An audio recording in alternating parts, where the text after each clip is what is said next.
Good evening, everyone, and welcome to the March 11th, 2025, and first beautiful day of spring meeting of the Zoning Board of Appeals. Welcome, everyone, to the meeting. We appreciate your attending. We appreciate your participation in local government. I now call this meeting to order. Please be advised that FATV is conducting an audio and video recording of this meeting for public broadcast. I ask that if anyone in our audience is recording this meeting, please identify yourselves for the record now, stating your city and state of residence. Okay. And I see none, as usual, because FATV does a wonderful job with its own recording. At this time, please place all of your electronic devices into silent mode so that we may all enjoy each other's company rather than being interrupted by beeping. Let us open the meeting by standing and reciting the Pledge of Allegiance. Mr. McLaughlin, could you please lead us? Remove our hats. I pledge allegiance To the flag of the United States of America and to the republic for which it stands, one nation, under God, indivisible, with liberty and justice for all. Thank you, Mr. McLaughlin. Play ball. Not indoors. All right. So the first item, as usual, on our agenda is communications. Communications. We have been receiving a monthly report on the 1341 Rindge Road project. A copy of that report has been distributed to each and every board member. And should any member of the public wish to receive one, you're welcome to take one. It is on the second table out there.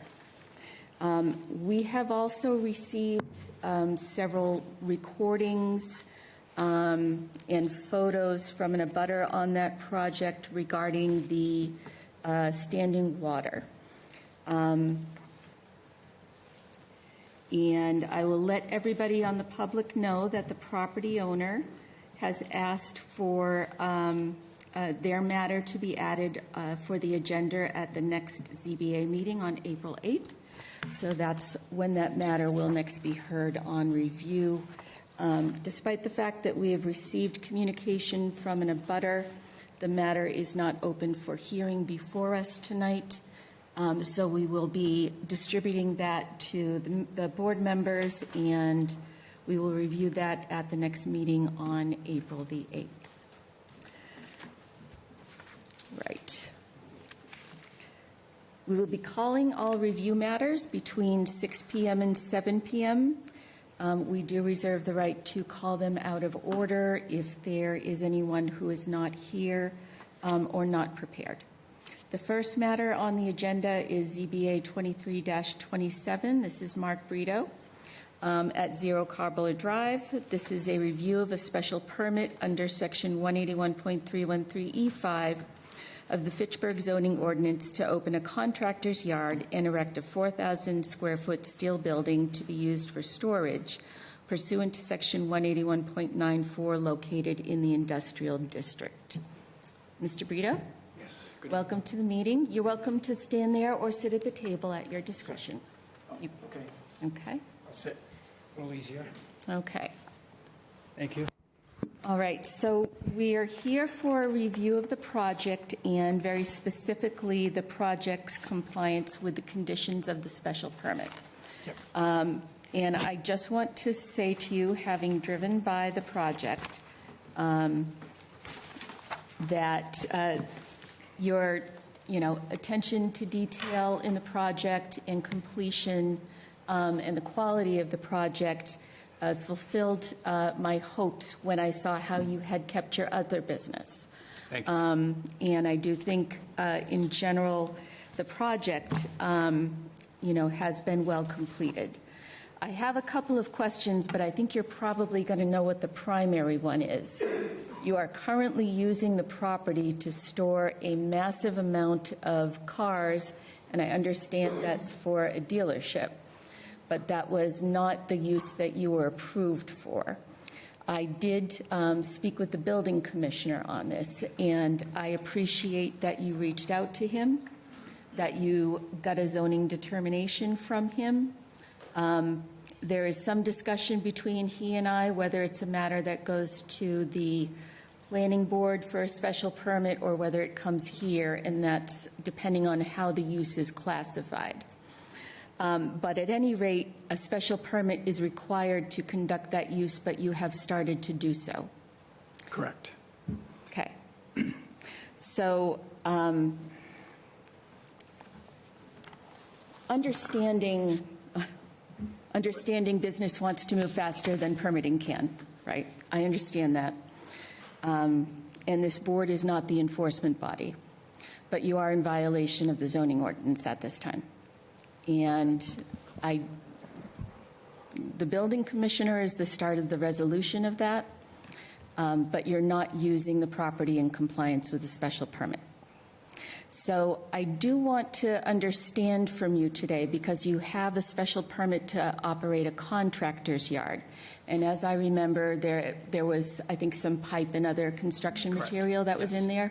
Yes. And that's what you had stated you were going to continue to do with the property.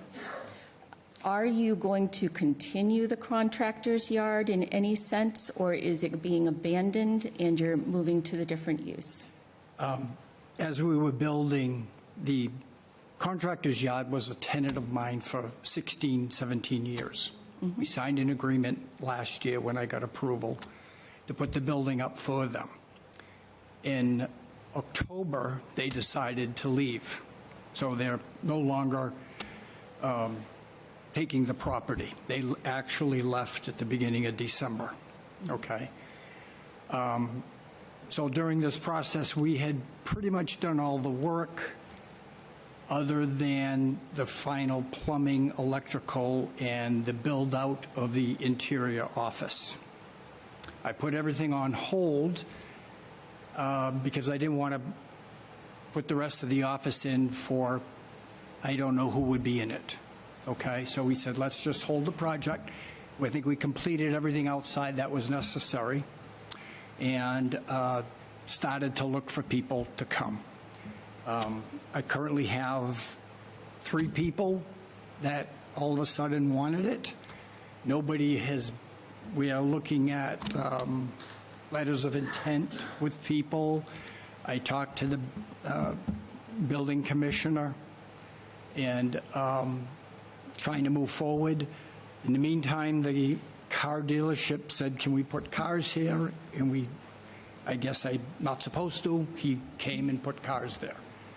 He's inundated the place with cars. It was not the original intent. It was for a small piece of vacant land in the back that he could put 50 to 100 cars, not probably 200 plus. I think you have 2 acres of complete cars I right know. there. It was not the intent.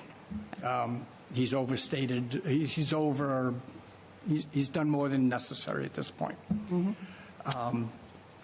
I did file a notice of form of intent, I think, originally, to see if that car dealership could put cars in that zone. The building commissioner sent me a form that I have to follow through. It was more, you're saying go back to zoning, and I'm not sure because he had said planning. And I guess if I take that step, that will help me. Maybe it will have to go to zoning. The only issue I have, and I don't know if I have to ask for peace or whatever, is that there are 3 potential people on the property, and it's all a juggling act to see who would be allowed. One of them is actually a cannabis manufacturing facility that would take the building.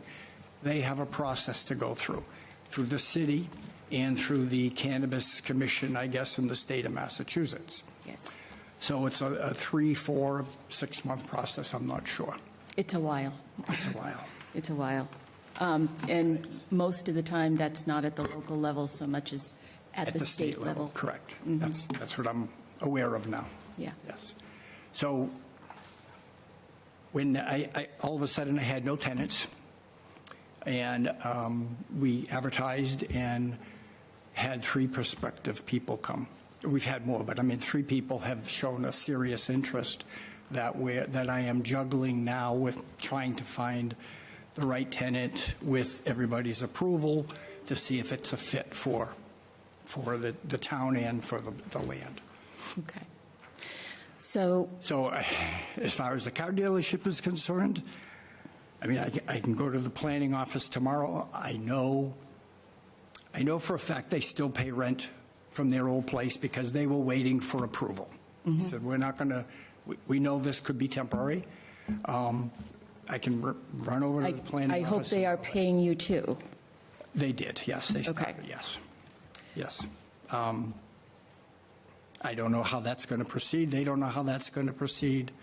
I guess, I think I got that notice last week. This isn't my primary job, is being a landlord, so to speak, so it's all kind of new to me. And I can run over to the planning office tomorrow if necessary to at least initiate that step to see. I did have to they asked me some other things. I went to the engineer to see, because they wanted maybe like a site plan again.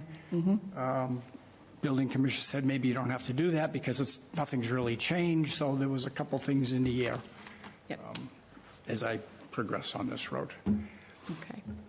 So and I did see, and I've just passed out to all the board members, the building commissioner's response to your letter dated February 12th. Yep. On and that's on vehicle storage. And the issue as to which board it goes to is an issue of whether it's classified as a commercial parking lot or as a vehicle salvage yard. It's 2 different terms in our ordinance. And originally, I mean, at first he said he didn't want the building. Then he said, oh, maybe I'll take the building. But I'm not sure that would even be allowed because it's an industrial zone and evidently a car dealership is not allowed. I don't think they would ever want to sell cars there.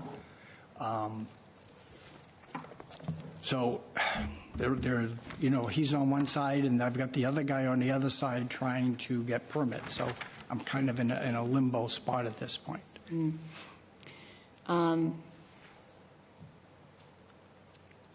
Yep. A use variance would be required for a car dealership in your zone.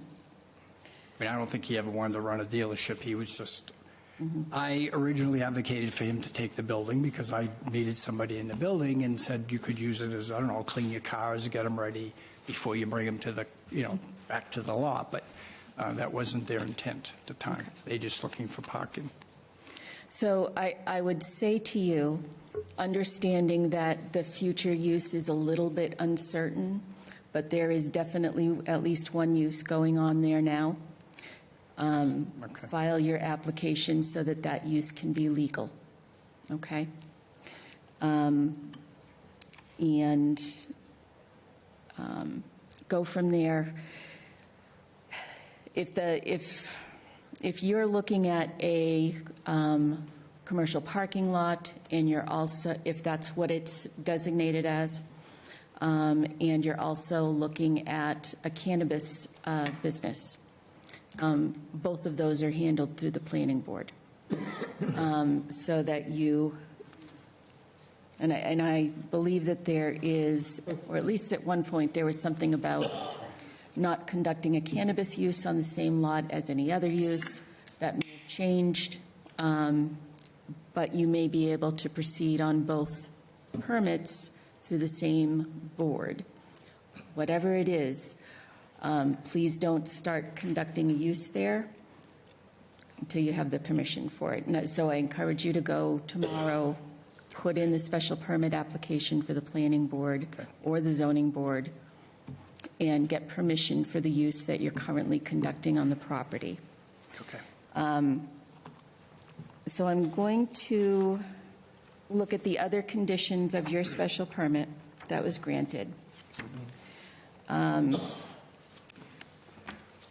So the first one, and it was granted on November 14th, 2023, was that the project was to be completed within 12 months of the date the decision was filed with the city clerk. So my question is, have you received the final certificate of completion from the city? We have something that the state enacted at the end of last year called the Permit Extension Act, and it automatically extends any special permits in existence during a certain period of time for 2 years, and your permit falls within that. So I think I would note that the state statute has extended that deadline, not extended by this board. So I think you have plus 2 years on your expiration date for completion of the project. But I'm not going to add any more to that time. Okay. Condition number 2, all planning board conditions of the site plan, if approved, to be incorporated as a condition of this special permit. Where the project's not completed yet, I don't think you have any completed review of the site plan from the planning board, but I would encourage you to look at that.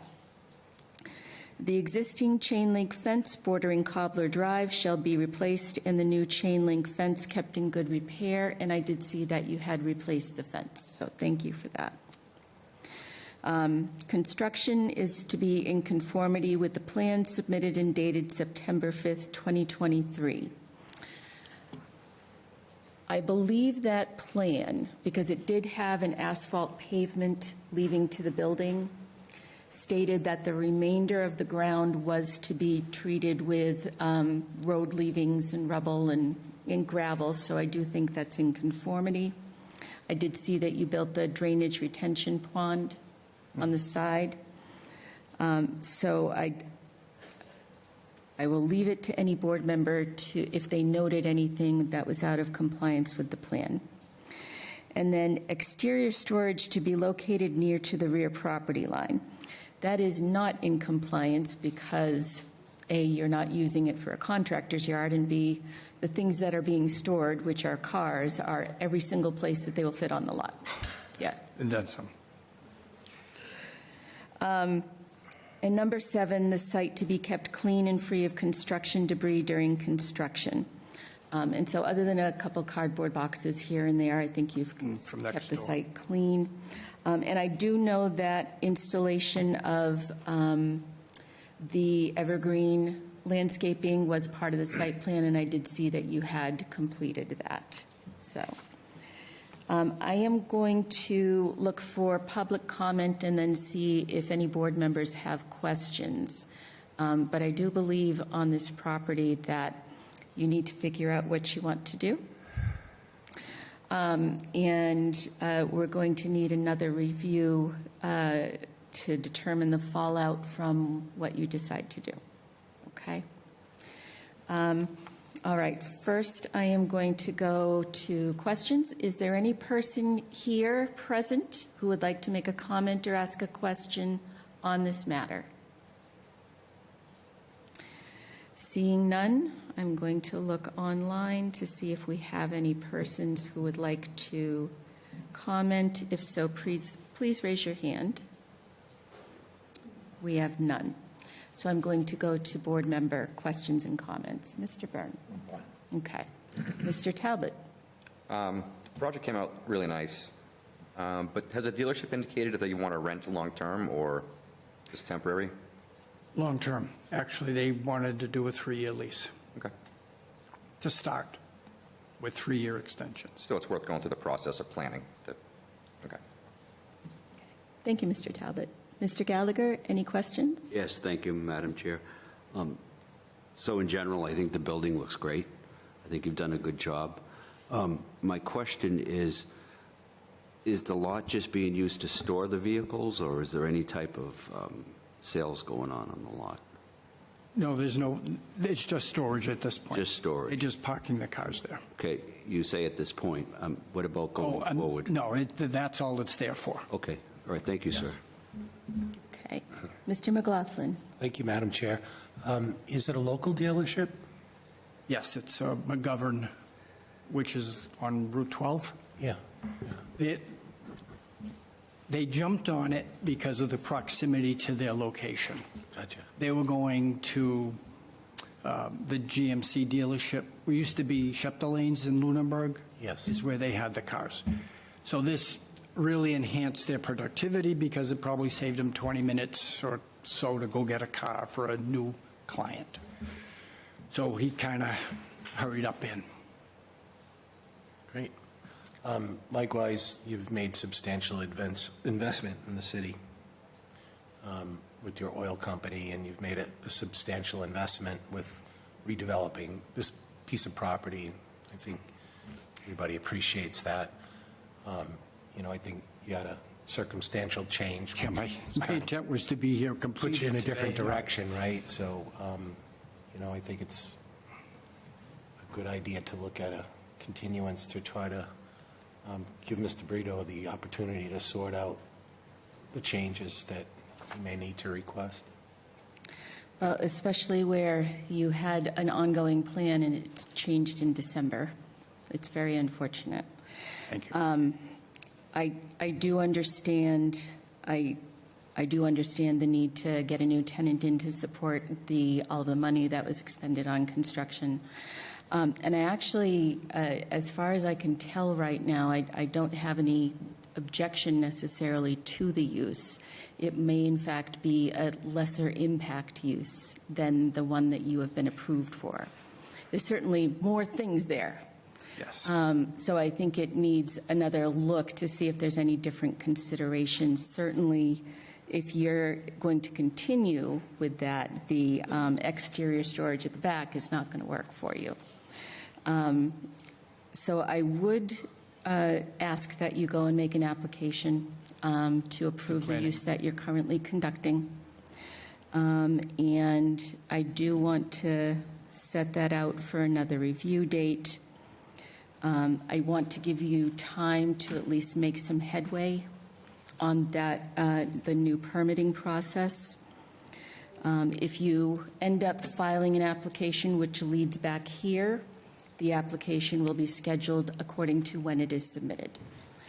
If you submit an application which goes to the planning board, it will likely be a couple months before we know any outcome from the planning board. So I think I'd look at probably 3 months or so. You think 4? I think the way things move, Yeah.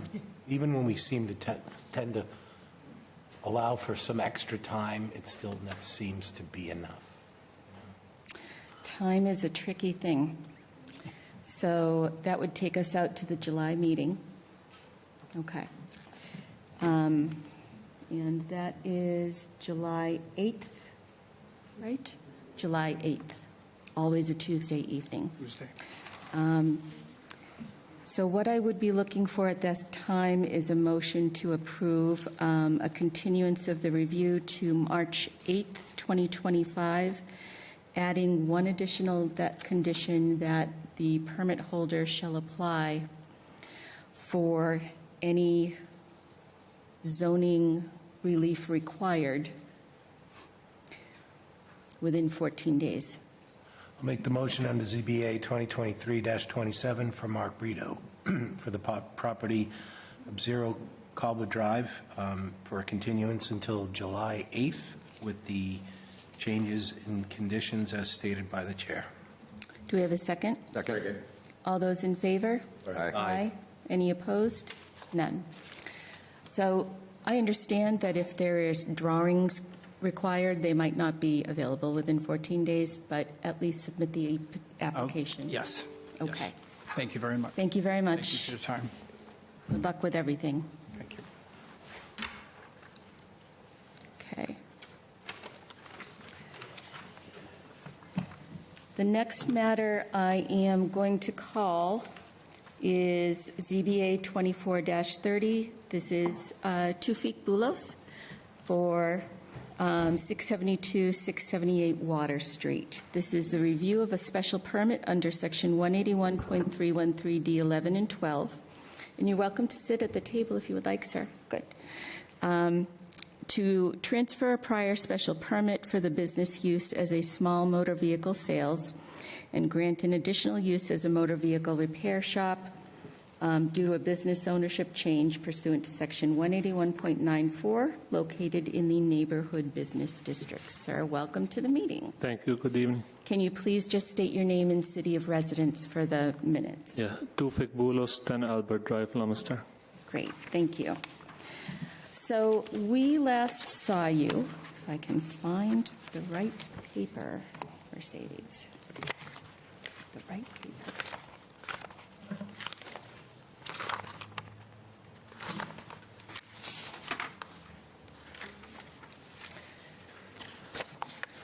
There we go. So we last saw you on September 10th of last year. And what we did at that time was to approve your requested special permit. And that was to operate the sales and repairs. And the repair aspect was new to this location. Sure. And at that time, we had a number of conditions on the property. Can you give me a little summary of when did you open, how have operations been going, what would you say about the business? So we're still not 100% open, but technically we're open Monday to Friday, 9 to 5, Saturday, 9 to 2. We applied for all the licenses. A couple of weeks ago, we just got our dealer plate from the state. So now we started putting cars on sale and started, to get the business going little by little. Okay. All right, 2 weeks ago for the dealer license, huh? I'm going to go through the conditions on your special permit, and please feel free to respond on whether you're in compliance or not. And then we're going to go to public comment after that. Sure. So the first condition is that the business ownership must stay with Auto Pro Sales and Service, LLC, Tufik Maroon Bulos, or Teddy Bulos. So what entity owns the business right now? That's just me and my brother. Individually, by Yeah. your own names? Okay, not in the LLC? No, there's an LLC, Auto Pro Sales and Service LLC, and we own the business. Like Okay. we own the organization, the LLC, the company. So you own the LLC, and the LLC owns the business? Right? Yeah. Okay, good. No outside storage of auto parts, materials, and equipment, salvage, junk, or inoperable vehicles except for vehicles held and actively marketed for sale, which may be kept on site for up to 90 days before being deemed a salvage, junk, or inoperable vehicle. Okay. So I'm going to tell you that there are parts being kept outside. So on the left hand of the building, there's a pile of auto parts on the ground, and that is next to the container. Okay? So please do remove the auto parts. They're not to be stored outside. Okay. Okay? I understand sometimes you probably have a company that comes and picks up the auto parts, right? Yeah, because sometimes what they do, let's say when we buy a part, they take the core. Yep. So sometimes they come early, we keep it outside, they'll pick it up. It'll be like for a day or two just to swap the old one with the new one, that's it. So I need you to find another way to do this. Okay. And a container that's accessible might be a good option. Okay. And then you don't have to worry about being there, but you're not going to have a pile of junk parts outside. Okay? And if you find a more creative way to do that, that's fine too. So. Do you need like a box you can put the parts inside? Yeah. Yeah, that'd be fine.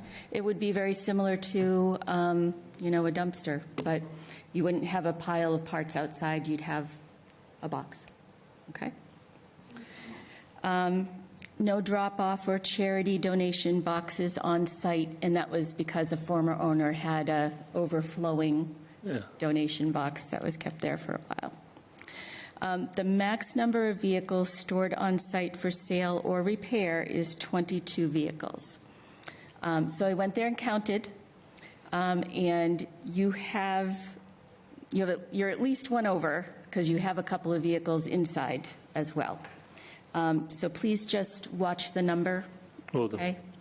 And you've just gotten your dealer's license, and I think you still need to see how operations are going to go when customers are coming on site.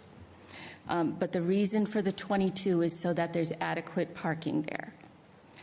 Is the repair shop open yet? Yeah, Okay. How long has that been in operation? I think the first week of January we started. Great. At least something could be started a little Yeah. earlier, right? All right. No banners, pennants, or unprofessional signage. I didn't see any pennants or banners. And hours of operation, the limit is Monday through Friday, 8 to 6:30, Saturday, 8 to 3, and your statement was within those hours, Sunday closed. Not to be operated as a public or private nuisance, which means don't undertake any activity that is a nuisance to others. Parking according to the plan from 2015. I did talk to the building commissioner because I did see that there wasn't any site plan review that was done after our special permit proceeding. I think that is a requirement, but that is his determination. So you might receive a request to have that plan just, it's usually going to be a minor review when it's just a change of ownership, that plan approved by the planning board. That leads me to the next one, which is the parking is to be striped within 6 months of the commencement of operation of the business.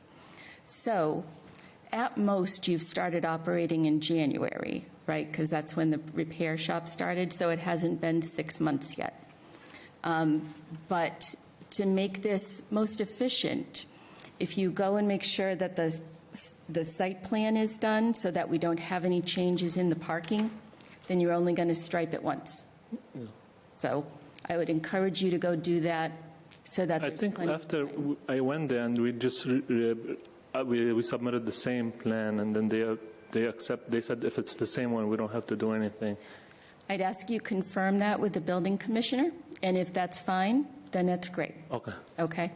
But you do still have to stripe. No, we bought all the materials. It's just been so cold, and then the snow and the wet, Oh, yeah. the floor. So it's hard for us to do it. But we bought everything. We were ready. It was just too cold to do it, and then the snow and. Yeah, I don't expect that you would have had it done by now, given that the start was only in January. So, and you're not in violation of the condition because you still have more time. Okay, thank you. Just something that is still on the to-do list. The dumpster to be moved to the rear of the building on the property and screened from the public view. That I think you still have to do because the dumpster is kind of out on the side. Okay. Okay?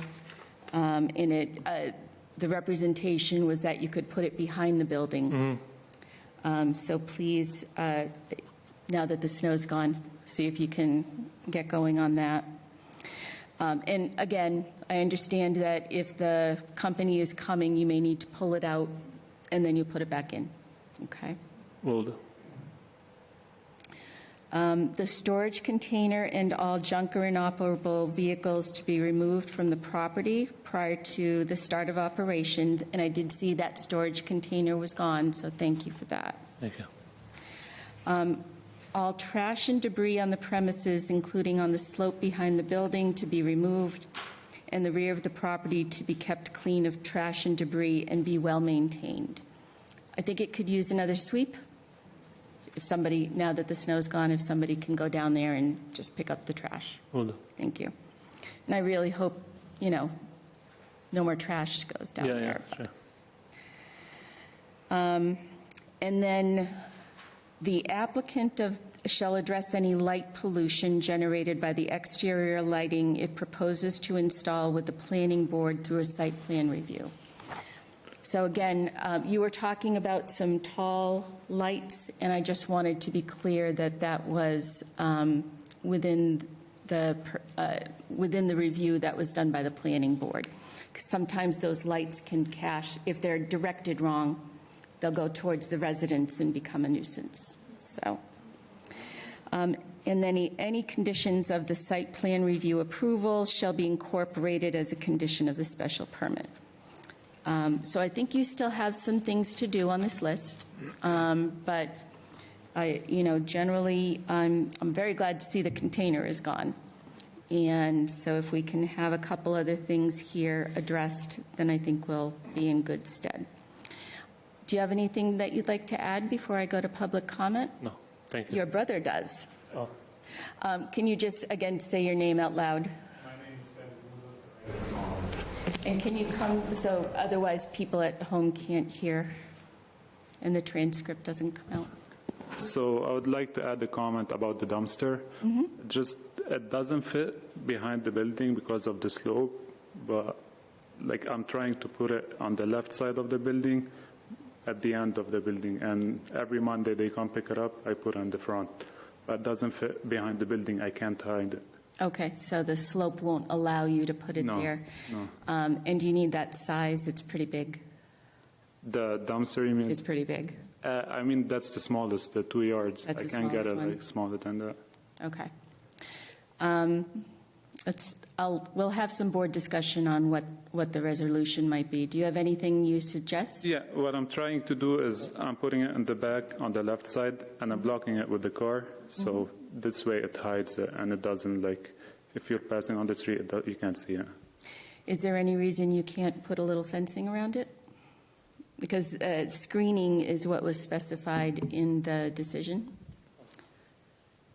Yeah, we can do that. Okay. All right. This is first. Second comment about the slope. The trash is already picked up. We already cleaned it. I already did that. I looked, and I agree that it's definitely been done at least once because there's a lot less trash on there. I know. Yeah. I just wanted to appreciate tell that. you. It's, No problem. it's something that's behind the building and down on a slope, and normally you'd never see it, but it's right next to the rail trail. Okay. And it's not your fault that the rail trail is there, but the rail trail it's something that, is a major component of the city's economic development. And it's something that we really want all residents and business owners to participate in taking care of. And that little portion of the slope, that's your little portion of the rail trail. So I know that sometimes people will go by and throw trash up there. I understand that. So if you can just take a pass through every once in a while and keep it in relatively good shape, that's all. Thank you. Thank you. Okay. I'm going to go to public comment now. Is there any person present here today who would like to make a comment or ask a question on this case? Seeing none, I'm going to go to online. And we have no attendees who are not panelists, so nobody to make any comment. I'm going to go to board members. Mr. Byrne. No questions. Okay. Mr. Talbot. If I could just make a suggestion on the dumpster and outside storage of car parts. If you said like 2 big gates over where the dumpster is, I mean, that would conceal the parts and the dumpster. I think that would work with, Okay. without getting too fancy with the gates and. We'll do that. Thank you. Thank you. I think that's a great suggestion. Mr. Gallagher? No questions, but good luck. Thank you. Mr. McLaughlin? Thank you, Madam Chair. Just kind of building on that, the whole dumpster thing, like what the planning board typically likes to see is maybe a white vinyl 6-foot fence around it with a gate. As the chair mentioned, that's our, our new rail trail. So whatever you guys can do to help us make the city look better, it would be greatly appreciated. Even if you kind of want to adopt the back hill and make it look really good, that would be awesome. Sure. Thank you. I'm sure the mayor would appreciate it. She's with us tonight, so. But it's just part of, we want you guys to be engaged in the community. And, Sure. And kind of, the goodwill, it spreads, right? When you do something that looks really good, it sometimes spurs others that are abutters to make it look good, Will do. We appreciate your investment and all that. Thank you. Yeah. I know the mayor is a big supporter of the rail trail in general, as are most of us in the city. So, all right. I would like to set a review date. There are some things that you need to do, including making sure that you either don't need to go to the planning board, or if you do, going ahead and doing that. And then the striping needs to be done. And I think Mr. Talbot's suggestion on the gates is great. So I'd like to set you for a review in a time when you have had the opportunity to make some progress on all of those things. So I'm thinking July for this case as well might be a good review date, given that we have to confirm the planning board either approves or doesn't need to. With the review date scheduled, there's nothing stopping you from operating. You're free to operate. If you do wish to come back earlier than that because you think you've done everything and you just want to be done, if you contact us about a month in advance, we can get you on the schedule for the next meeting, okay? But we'll set for now the review date on July, which is July 8th, Tuesday, okay? So I'd like to entertain a motion for continuance of the review hearing to July 8th, 2025. So moved. Second? Thank you. All those in favor? Aye. Any opposed? None? Okay, so we'll Thank see you. you in July. Thank you. Good luck with everything. Thank All right. The next matter I am going to call is ZBA 24-34. This is 28 Heywood Street. Okay, good. Carlos Martins. Before we start this next one, I'd like to ask a question about the last one. Can we do that? Yeah. Procedure, not particular. Okay. All right, so we have a point of order question. I just don't understand. We give a special permit, and the special permit says it will expire or terminate upon a transfer or sale. Now, does that mean nothing? Because these two people have been working without a permit for a couple of weeks now, and the sale has taken place a long time ago. The last case had a sale? Yeah, last page. Had a sale. Yeah, but the sale, the special permit shall expire or terminate upon a transfer or sale. So once it's sold, it's finished. They can't just pick up the permit and keep working, can they? That's my question. Can they just say, well, I'll apply for it later on when I get a chance, and I'm just going to continue to do what I'm doing? So the two people that were before us just now were Teddy Boulos and his brother, and what they said was that they were still the owners of the business, but that the sales portion, the vehicle sales portion, they'd only got the dealer's license for that 2 weeks ago. So, but the repair shop has been operating since January. So I don't think they were saying there's been a sale of the business, because they were the original permit holders. We never got that far. But let's, I'd like to know about that, though. What happens? Does a person have to wait to continue on the business, or can they continue the business and apply? the special permit automatically expires upon the sale or transfer of the business. Right. So that if there was a sale or transfer, then the permit is expired, and they should not be able to operate. They need to come back and apply. Okay, that's what I wanted to know. Thank you. Okay. Sorry All right. for the interruption. Not at all. So, as I was saying, the next matter before us is ZBA 24-34, Carlos Martins, 28 Heywood Street. This is the review of a special permit under Section 181.336 of the Fitchburg Code to reinstate a vacant or abandoned nonconforming structure and/or use from a group home, and under Section 181.333 to alter a nonconforming structure to provide for a substantially different purpose by special permit pursuant to Section 181.94, located in the Residential C District. Gentlemen, welcome to the meeting. Please Thank you. give me your names and cities of residence. My name is Carlos Martins. I'm from Ashby. Thank you. Paulo de Moraes from Uber. Thank you. Welcome, both of you. Thank you. So we last saw you to grant the special permit, and that was on November 12th of 2024. And the special permit was for just the limited things that this board had to deal with. And then you needed to go to the planning board to get the special permit for, to operate a multifamily and a site plan review. Yeah. And when I had checked in on the status of this matter, I didn't see that any application had been submitted to the planning board. So where does the project stand? So we was waiting for survey. He got cancer, so we have to find another person to do it. And it's been harder to find someone to take his job. So that's why it took longer. But I talked to, forgot her name, but from Site Plan Review. And we have all the paperwork for her. And we just have to give it to her. Okay.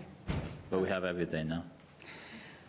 So like the gentleman who opened the meeting, you are subject to the Permit Extension Act from last year, which gives you an automatic at least 2 years Okay. to finish what you're doing, Okay. okay? So we can set this review out a bit, but I would like a projection from you of when do you think, and I know you don't have a surveyor right now, so Yeah. that's kind of a little hard to decide, but when do you think you will have made some progress? I mean, hopefully soon, but, so we're gonna give all the paperwork to her. As soon as we have the building permit, we're gonna start it, the work, so. Okay. Yeah, we need to get that job done because we've been paying the bills there for 2 years. Yes, 2 years, 3 months is Right. Yeah. too long for it. Yeah, it's too long. Yeah, you got to get Yeah. the project forward to get to the point where Yeah, there's a it's return on it, almost- Yeah, right? yeah. Yeah.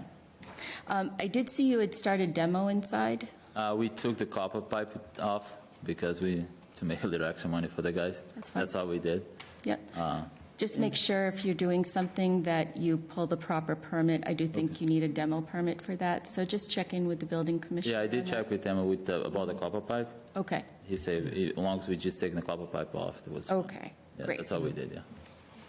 All right. So we only had 2 conditions on here, and neither of them are applicable because you haven't started using the property yet. Yeah, Yeah. Yep. I did see you have a few broken windows there, yeah. and I'm sorry that you have broken windows.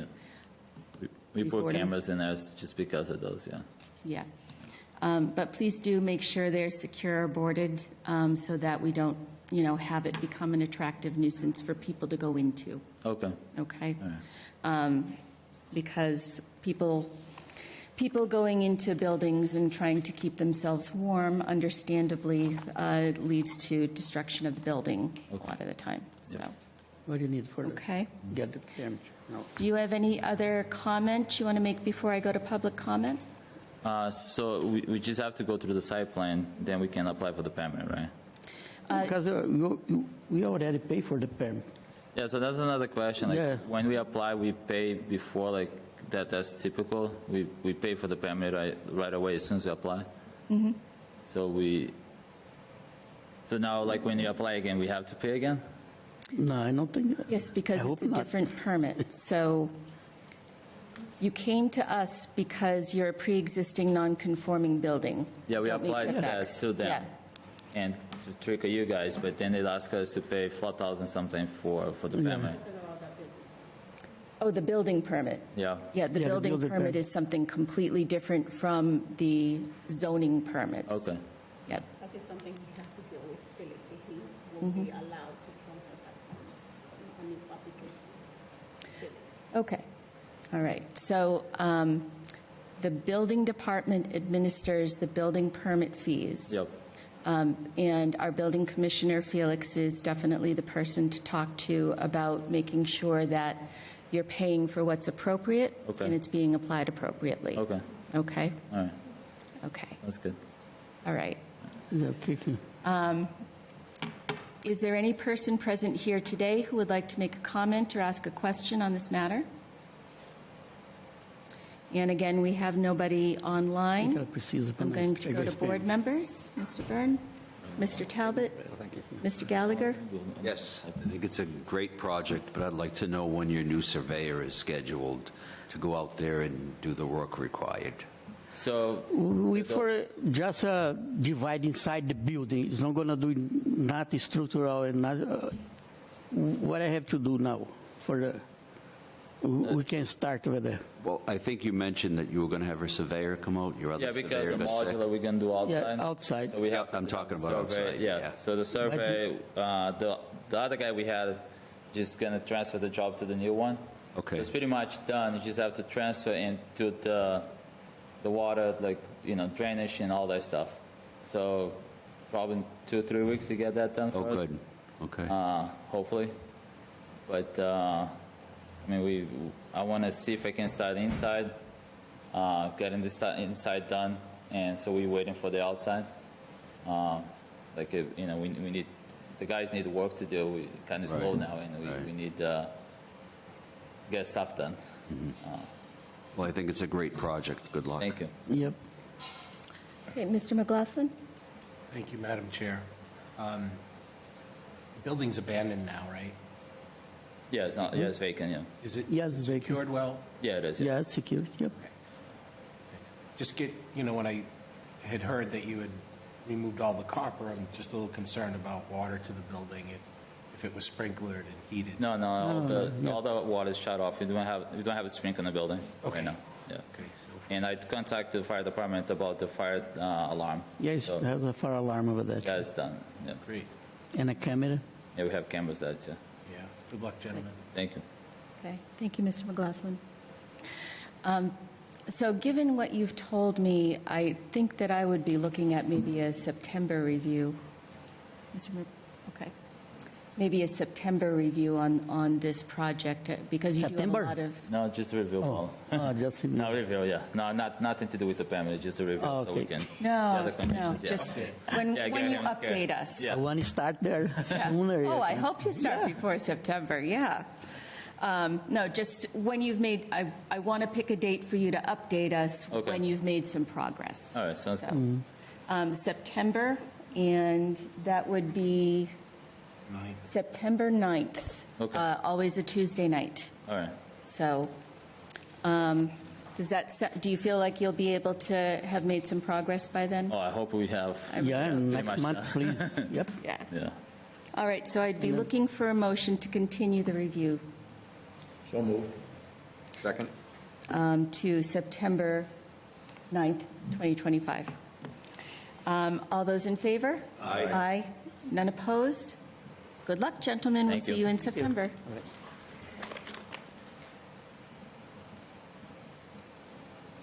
All right. So we have a couple administrative issues. On the agenda tonight is ZBA 24-26, 76 Summer Street. This is the review of a special permit to operate a Class D driving school.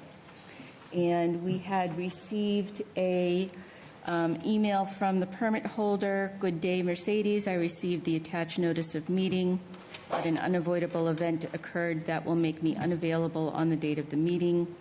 Please reschedule the meeting for the month of April 2025. Thank you for your understanding. Alan Rawaju Oyeronbi. No. No. It's definitely a deficiency in myself. And I did want to note that the use and occupancy permit has been issued for this permit holder. So they should be up and operating, or at least there's nothing from the city barring them from doing so.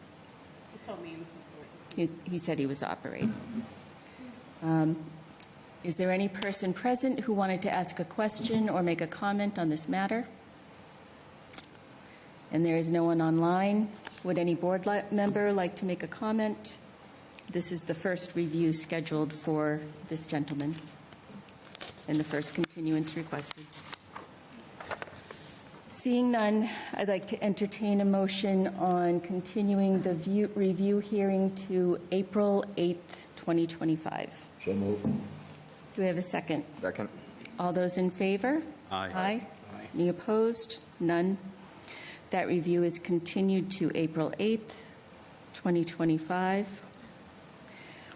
And then the last review on our list today is ZBA 24-9, Amico Realty LLC, 59 to 63 Whalon Street. This is a review of a variance to erect an accessory 3,000 square foot storage space on the same lot not connected to the existing building pursuant to Section 181.93 located in the neighborhood business district. Now, on this case, unfortunately, although this was an approved project, and I believe approved through the planning board, we received the following email.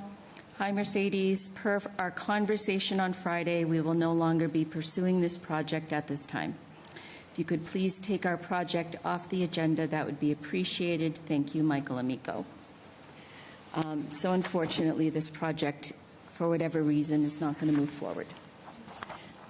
I do not, especially where it was a variance proceeding, I do not wish to revoke the variance at this time. If there was some reason related to finances, logistics, and they do decide to undertake the project in the future, I would like them to be able to do so. The Permit Extension Act automatically gives plus 2 years. And so what I'd like to do at this time, and I'm putting this up obviously for board member discussion, this was originally granted on April 9th, 2024. And so what I'd like to do is schedule this for the April 2026 meeting. And we can review at that time, and if it's still not moving forward, then we can consider it either revoked or expired. Is there any discussion on that proposal? Thoughts? No? I think it's a great idea. Okay. Checking if there is any public comment or questions on this case. Seeing none and no one online. I'd be looking, I don't know that we have a date yet for 2026, do we? Okay. April 2026.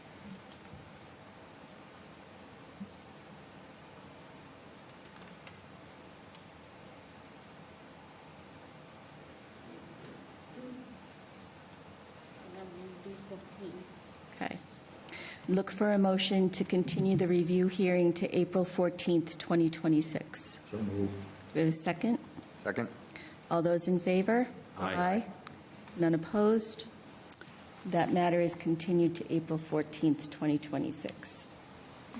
And then we do have ZBA 23-40. This is Travis Beauvais, 180 Main Street. Is Travis here today? Okay.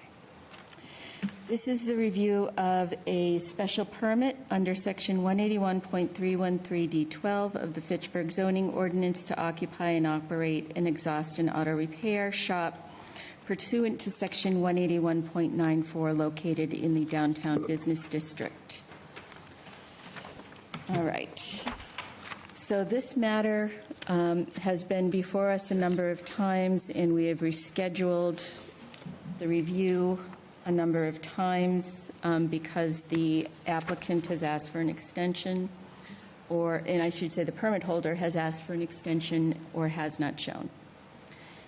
The last review of this, I think, was in January, and we were looking for feedback from 2 city departments on whether or not the parking plan from 2017 needed any modification because the traffic pattern had changed, particularly the entrance and egress on Boulder Drive.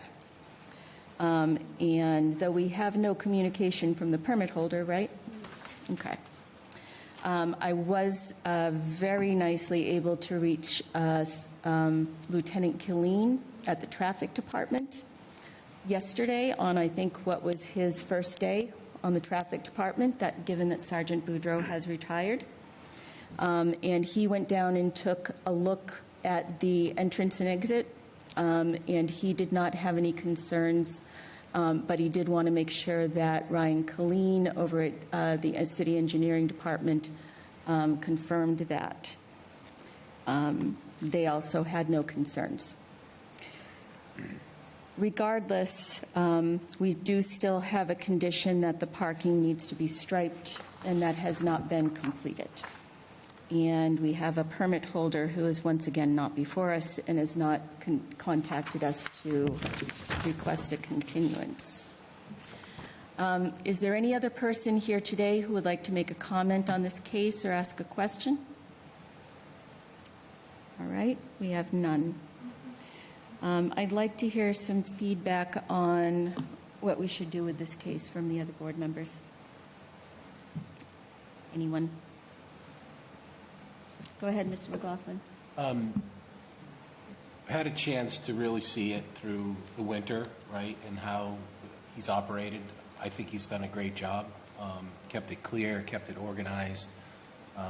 You know, we did have some initial requests with regards to, you know, he wanted to keep the plan as it was, I think, as submitted by Montori originally, or it was Mount Wachusett. Mount Wachusett. I mean, it's an expansive parking lot.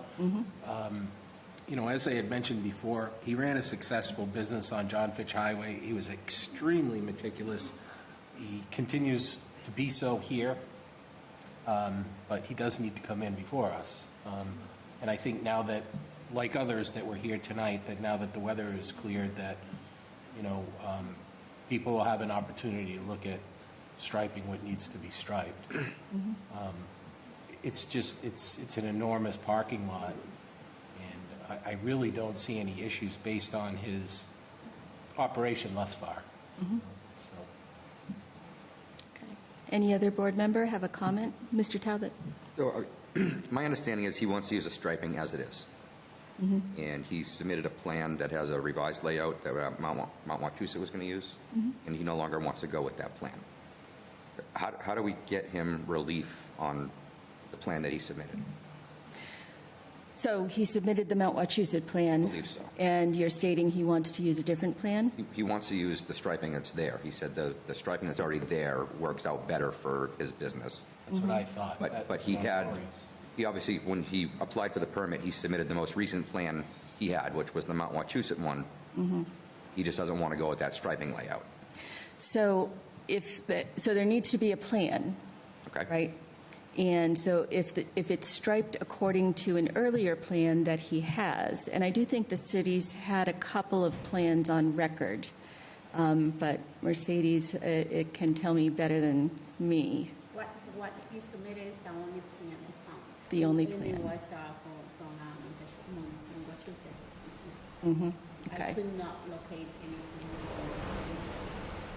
We need a plan to approve. So it would be fine for him to come in and ask for a modification of the decision with a new plan. But he would need the new plan. He needs a new plan. Or he could find the plan that was submitted for Montori. Right, right. So, and either one of those would be fine. I don't know about the rest of the board, but I would really like to wrap up this case. Yes. Be done with it. So I would encourage the permit holder to take one of those two actions and move forward on it. So we can, how many are we up to for April now?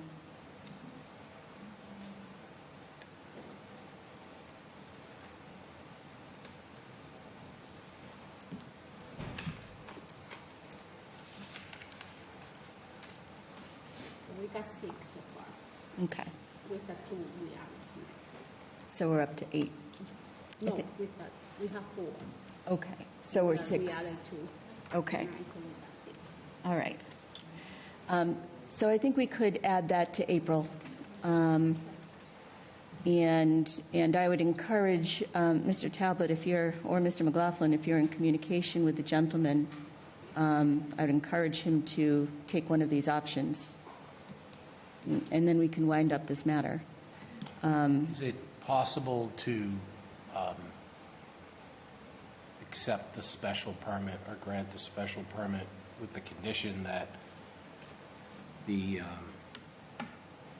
we're accepting it as currently striped? I mean, do we need a technical plan where it's pre-existing and has been for many, many years? The board could waive it. The board I'm could just vote to asking, waive it. you know, So the chair. board could vote to waive the plan, the necessity of a plan being filed. It could vote to waive the striping. These are conditions that were added, so it would be a modification.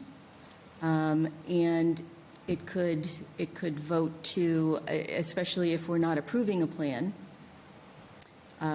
it could vote to waive the plan. We can't approve a plan that we don't have, but we could vote to waive that entirely. I don't think it's a really good precedent to send, but Okay. it's certainly within the board members' powers. Mr. Talbot? So could we just, I guess, eliminate condition 6?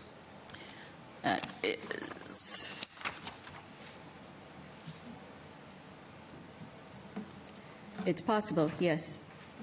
So, Mr. Talbot, from the question, I'm assuming you would like to do that, am I right? I would. Okay. Why don't we propose an amendment and take a vote on it? Okay. Would you like to make a motion on that matter? would. Okay. And is your motion to strike condition 6 Strike condition 6, yes. and approve the review? Yes. Okay. Do we have a second on that motion? I'll second it. Okay. Does any board member wish to have discussion on that motion? I'm going to give Mr. Talbot first opportunity because it's his motion, if he would like. No, I think I discussed my point on that. Okay. Mr. McLaughlin? I think at this point, thank you for the understanding and direction.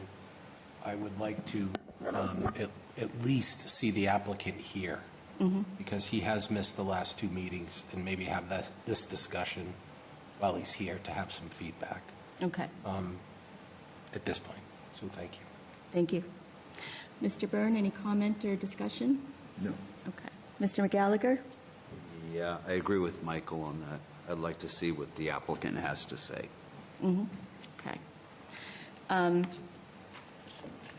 Mr. Talbot, I also would like to see, I'm not completely opposed.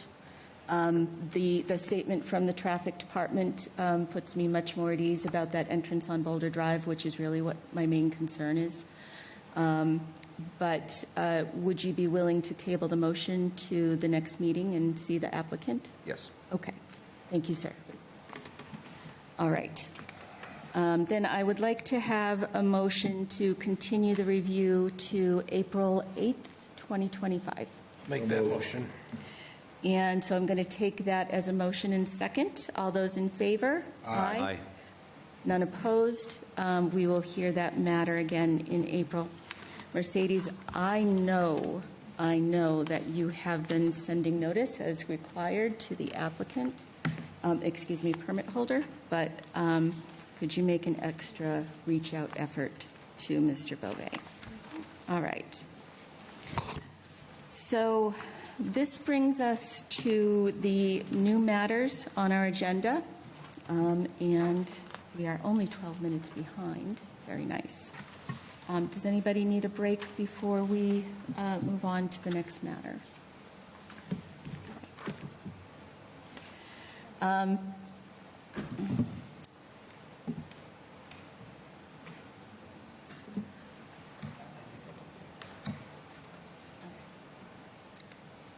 All right. So we're going to call ZBA 25-1, Eric Quintana, 48 Culley Street. This is a continued hearing on a special permit under Section 181.313D12 of the City of Fitchburg Code to conduct an automotive repair facility, changing the business ownership, previously Brian's Auto Repair, pursuant to Section 181.94, located in the Neighborhood Business District. This is a hearing on the property owner's delinquent taxpayer status under Section 120-21. So welcome to the meeting. Good night, thank you. Okay. Can you please each give me your names? Hi, my name is Eric Quintana. Welcome. And ma'am? Mary Jo Garcia. Okay. And what is your city or town of residence? Both the same, 706 Lancaster Street, Leominster. Thank you. You're welcome. And sir, your name and city of residence? Dave Cormier, property owner. Okay. All right. So we opened this last time and had some discussion on what needed to happen regarding this case. All right. And I'm going to say, as we start this, to make sure that there's no thought that this hearing is being conducted with regards to the applicants. You are not delinquent taxpayers. But not? The delinquent taxpayer is David J. Cormier, Oh, okay. Sr. Okay? So this is not about you not paying your taxes. This is Okay. about the property owner. Okay, yeah. Okay? Thank you. We have in our city ordinance, Section 120-21, and this says that in Section A, the licensing authorities of the City of Fitchburg are hereby authorized to deny any application or renewal or transfer of, or to revoke or suspend any license or permit of a delinquent taxpayer. And then Section B says that likewise, we are authorized to deny, revoke, terminate, suspend any license or permit for any activity, event, or matter which is carried out or exercised or is to be carried out or exercised on or about real estate the owner of which is a delinquent taxpayer. And in exercising this authority, the license authority shall provide notice required to both the delinquent taxpayer and the applicant. Okay? So Section 120, and I'm going to tell you that this board, frankly, has a history of simply not being willing to hear any application until the delinquent taxpayer matter is resolved. We have undertaken in this case, because we frankly understand that, again, you're not the delinquent taxpayer, to have a hearing on whether or not to deny the special permit because of the delinquent taxpayer owner. Okay? So this board has conducted the notice both in the statement in the agenda and by letter to the involved parties and to the treasurer. And I'm going to tell you that this has been under discussion, I think, for about 3 months, 2 to 3 months now, on what's going on with this property. This property, the treasurer has handed out her list of delinquent taxpayers, and Mr. Cormier is the number 23 top delinquent taxpayer. I spoke. The amount, I know you did. Okay. And She I'm, called me and. I know you did. Called it. $78,847.70 was the amount owed as of January 23, 2025. I had a question about ownership of the property because, in fact, the city in 2018 did foreclose and got a final judgment of foreclosure on the tax lien against Mr. Cormier. And then, yep. And on February 12th of this year, the city's tax attorneys went and vacated that judgment. And I don't agree with that action, frankly, Mr. Cormier, but I do acknowledge that it happened and that you are now the owner. There's been a Supreme Court case that affects what happens when a tax-liened property is foreclosed on. And I'm sure there are some concerns that that not happen in this case. But these are taxes that are owed starting from 2010. That's a long time not to pay your taxes in full. It's a long time. And I certainly, because the Supreme Court decision is new, because the law that the state enacted last year requiring equity repayments from cases from 2021 forward is new. I acknowledge that maybe there is an interpretation where if the city had kept the foreclosure, that you might have been entitled to an equity payment. But right now, from where I'm sitting, the city just gave you $200,000 in equity. I don't understand why that happened, and I don't agree with the decision to do that. But it's been done. Madam Chair, just for chronological reasons, Yeah. when did the city vacate the action? February 12th, 2025. So between the first meeting and this meeting, that action was taken? Yes. I wasn't aware of any action. So the city had a $300,000 asset that it handed over to the applicant? Again, it's a new law, it's a new case. Perhaps there are intricacies, but that is my viewpoint on what happened. Mr. Cormier, you have previously on 3 times entered into a payment agreement with the city. 3 times? No. 3 times. I don't The believe first agreement was on January 9th, 2017. At that time, the outstanding amount was $52,138.52. The terms were $6,000 down and a payment of $1,000 a month. I paid $1,600. And you made the down payment as well as one additional payment, and then which was made on March 2nd, 2017. And then there was no other payment made until January 11th, 2018 for $4,500. A second agreement was entered into with the city on March 23rd, 2018. At that point, the debt was $51,016.33. You made a down payment of $2,800 and no less than $1,000 a month beginning April 2018. This would not have completely paid down the balance.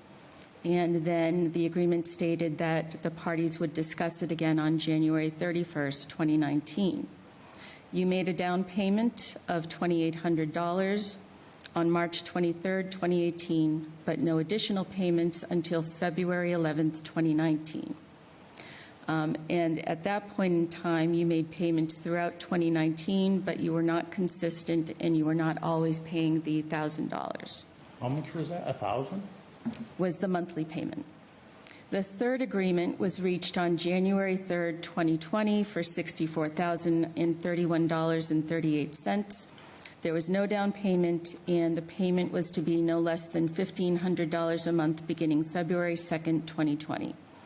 You made scattered payments throughout 2020, 2021, 2022, and 2023, but not always for the agreed-upon amount. And the last payment was received on May 3rd, 2024. That was the only payment made in 2024. Now, in addition to that, That's when I was in the hospital. in addition to that, because I haven't yet got through the background facts, there was discussion of an additional payment agreement, a 4th payment agreement with the city treasurer. And I know that you had made a payment for the... Sewer and taxes and... Yes. That was 6... Yeah, so that was the current taxes and the water and sewer owed. Right. And then that's when you had told me to talk to Michaela to set up a payment arrangement. Yep. She's a very busy person. I couldn't get a hold of her. Yes. Quite. So, sir, I want to make sure I review all the payments that you've made, Yep. and I need to get the last one, amount. sewer.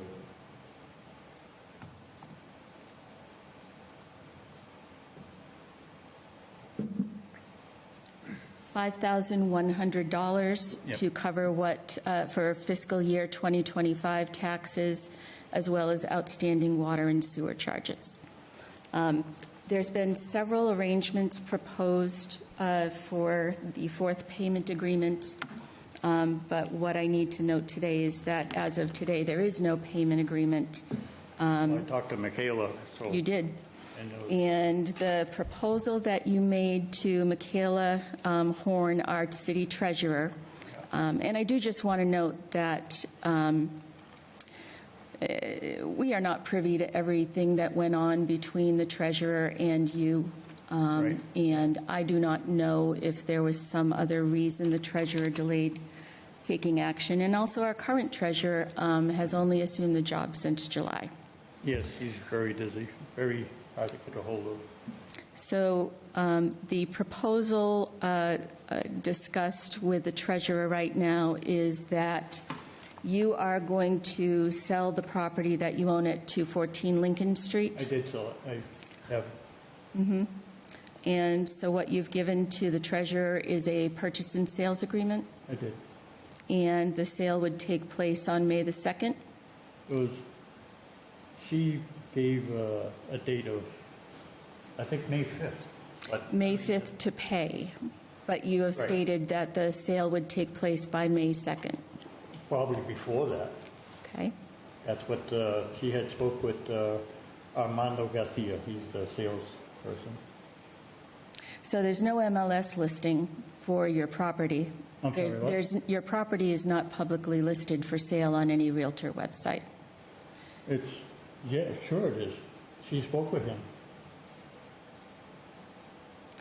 And I have all the information. Yep. It was just, And I've looked at the registry of deeds, and there's been no change in your deed yet, but oh, not yet. you said No, that no. the sale Everything's has in not that yet taken piece of place.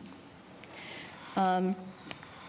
So, but there is no written agreement signed on either side. I can- And the reason that I state that is because in our city ordinance, the definition of a delinquent taxpayer does allow someone who has entered into an agreement that's been accepted by the city to not be considered a delinquent taxpayer so long as they continue to make the payments.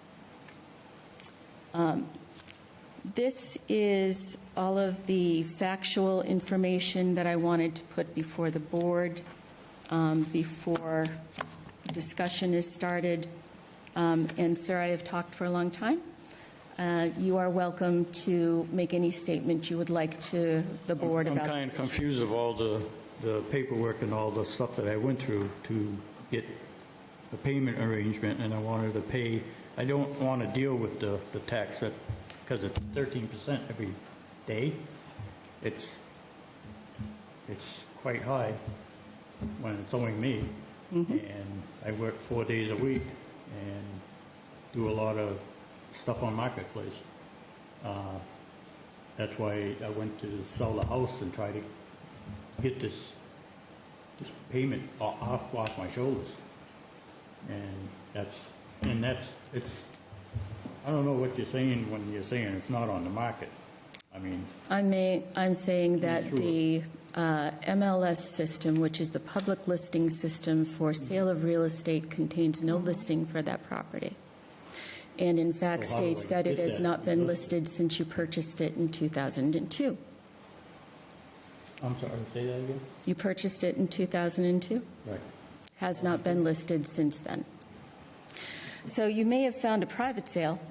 I don't know. You get all but I'm kinds not. of people that, Yeah, but I'm not getting any public verification that you're selling that property, is what I'm so stating. all the stuff is fake? I don't know. I don't know that, sir. I hope I'm telling you what I don't I got a lot find. to lose if it- I'm telling you what I don't find. And I understand, and this is an expression of my personal feelings as a resident, not anything else. These taxes have been going on from 2010. You've had 3 payment agreements that you've failed in.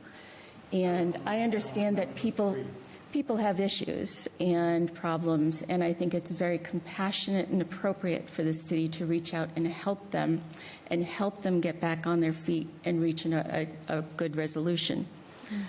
But you've had 3. And for myself, I would really only be looking at full payment of these taxes as a resolution of the matter. A 4th agreement does not seem appropriate. I'm going to go to Mr. Brennan. May I ask a question? To the applicants, have you given Mr. Cormier any money since we started this particular project for him to pay his taxes? Yes. How much money have you given him? Okay, well, let me talk first. We give the deposit check at the first. ¿Cuánto fue el depósito? 4800. I don't know how I can say that number in English. 4800. Yeah. So then of the monthly payment of the rent, How much is the rent? 2014. And this What? 2400. Okay, 2,400. Yeah. So this month we don't pay the rent to him because we told him that we need to wait till today to see what's going on. When did you give him this $4,800? ¿Cuándo fue que se lo dimos el cheque de los 4,800? December I think it was December. Yeah. 30th. December? So it was in 12/24. Yep. At that time, he collected $4,800 for what? That was first. That's the deposit that we give to him to get And the. he didn't own the property at the time. We don't know that. We don't know that. That's what Christine just said. The chair just Right, said we that think he he- didn't own the property at the time. The city owned it. Why did he take $4,800 from you? Because we rent the place and he's renting the place, like the deposit and the last month of security. Like, we are a little bit new, like we're younger. We don't know a lot of Fitchburg.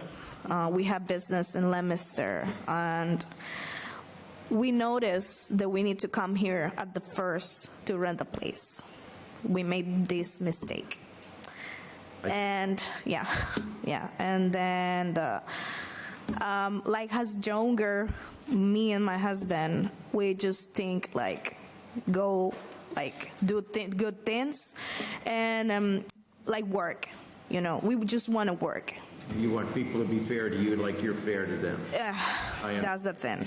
And you didn't get that. We have those problems. My husband more than me. I want to thank you for your honesty. Madam Chair. Thank you. I am going to see if any other board members have questions. Mr. Talbot?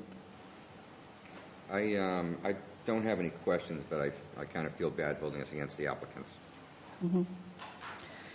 And let me say that we may have separate questions on the issue of the application. This is just about the delinquent taxpayer issue right now. Okay. Mr. Gallagher, any questions? Yes, Madam Chair, thank you. The property on Lincoln Street that is pending sale, do you have that currently with a Realtor? Of course, it's a realtor. I mean, all the paperwork is. Just a question. You mean a local? A Realtor? Massachusetts. A Massachusetts Realtor? Yes. Yeah. You do? Yes. Okay. It's right on the letterhead that I gave Michaela. Okay. What is the name of the realtor? It's. I don't even have the paperwork in there. I've been working so hard to get this done. I mean, it's LC's, forget. It's not like Century 21 or nothing like that. But they're based in in Massachusetts.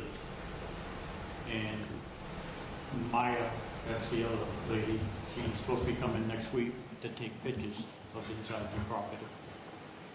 Why would she do that if you already have a purchase and sales She agreement? works with them. There's no reason to do that if you already have a purchase and sales agreement. You already have a buyer. Why would you be taking pictures to seek another buyer? I don't understand the process of selling a house. It's the first time. Okay. But what do you mean by you can't come through the property? And What would be the purpose of that? I guess they market it, I guess. Why would they be marketing it to find a buyer when you've submitted a purchase and sales agreement that already has a buyer? I don't know what they do when they sell it.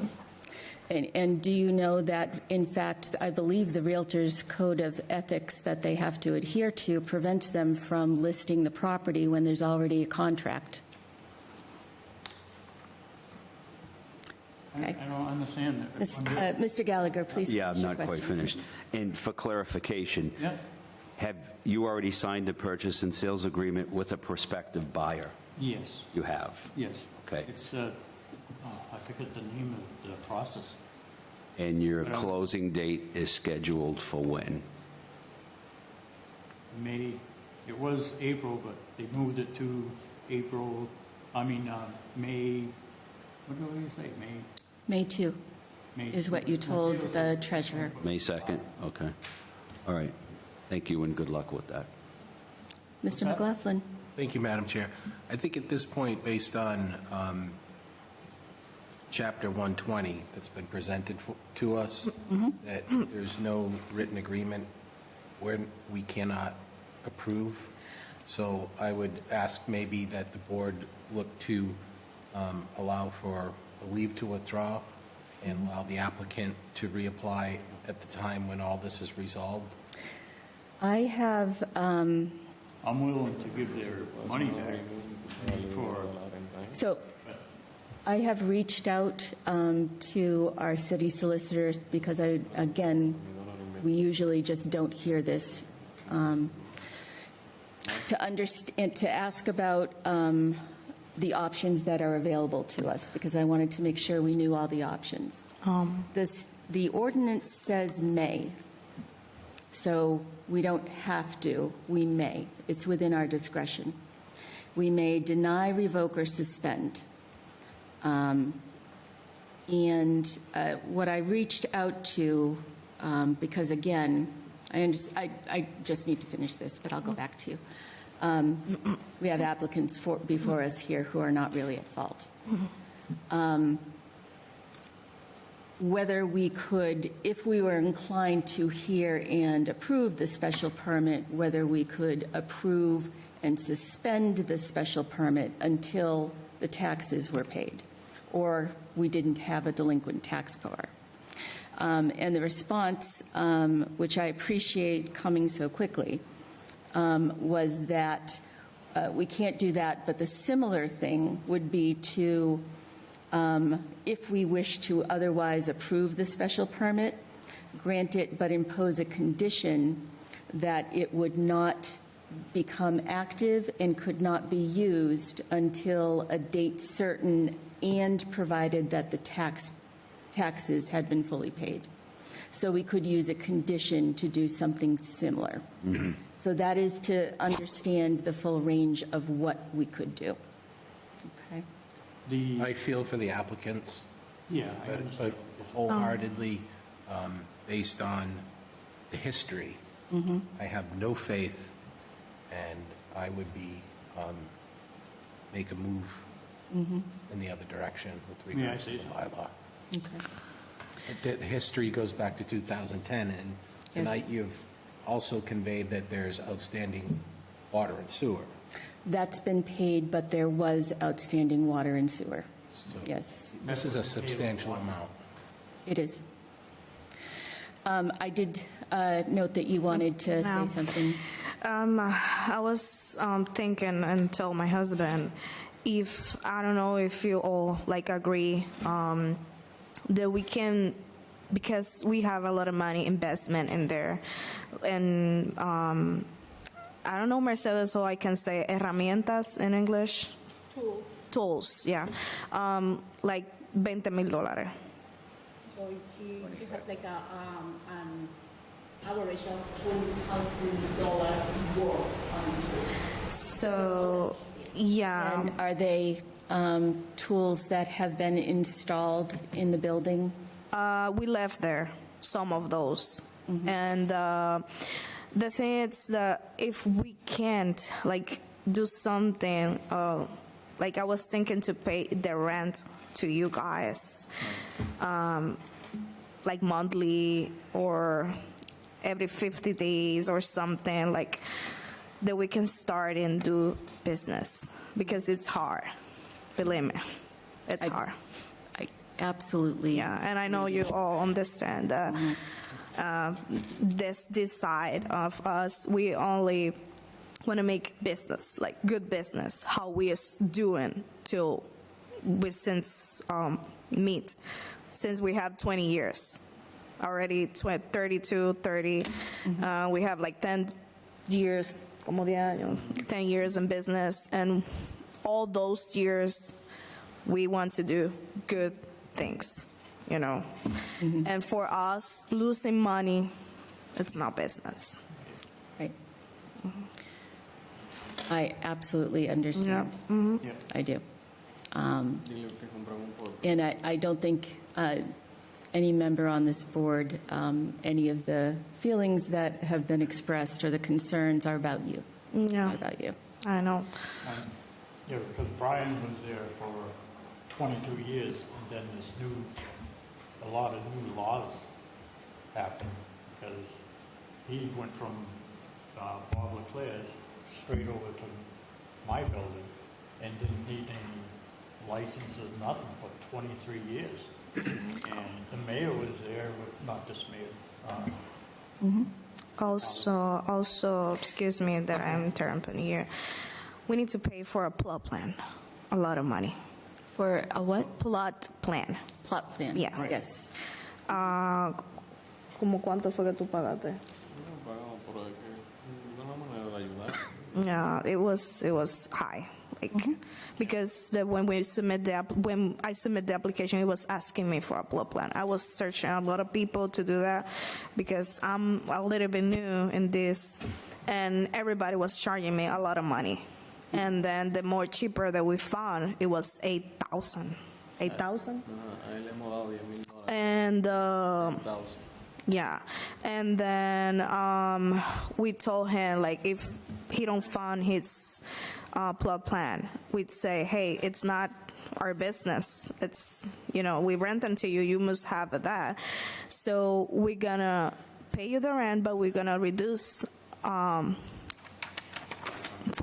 every month of the rent. And you did that last month? Yes. And then, you know, it's a lot of money. A lot of money investment in this to lose like that.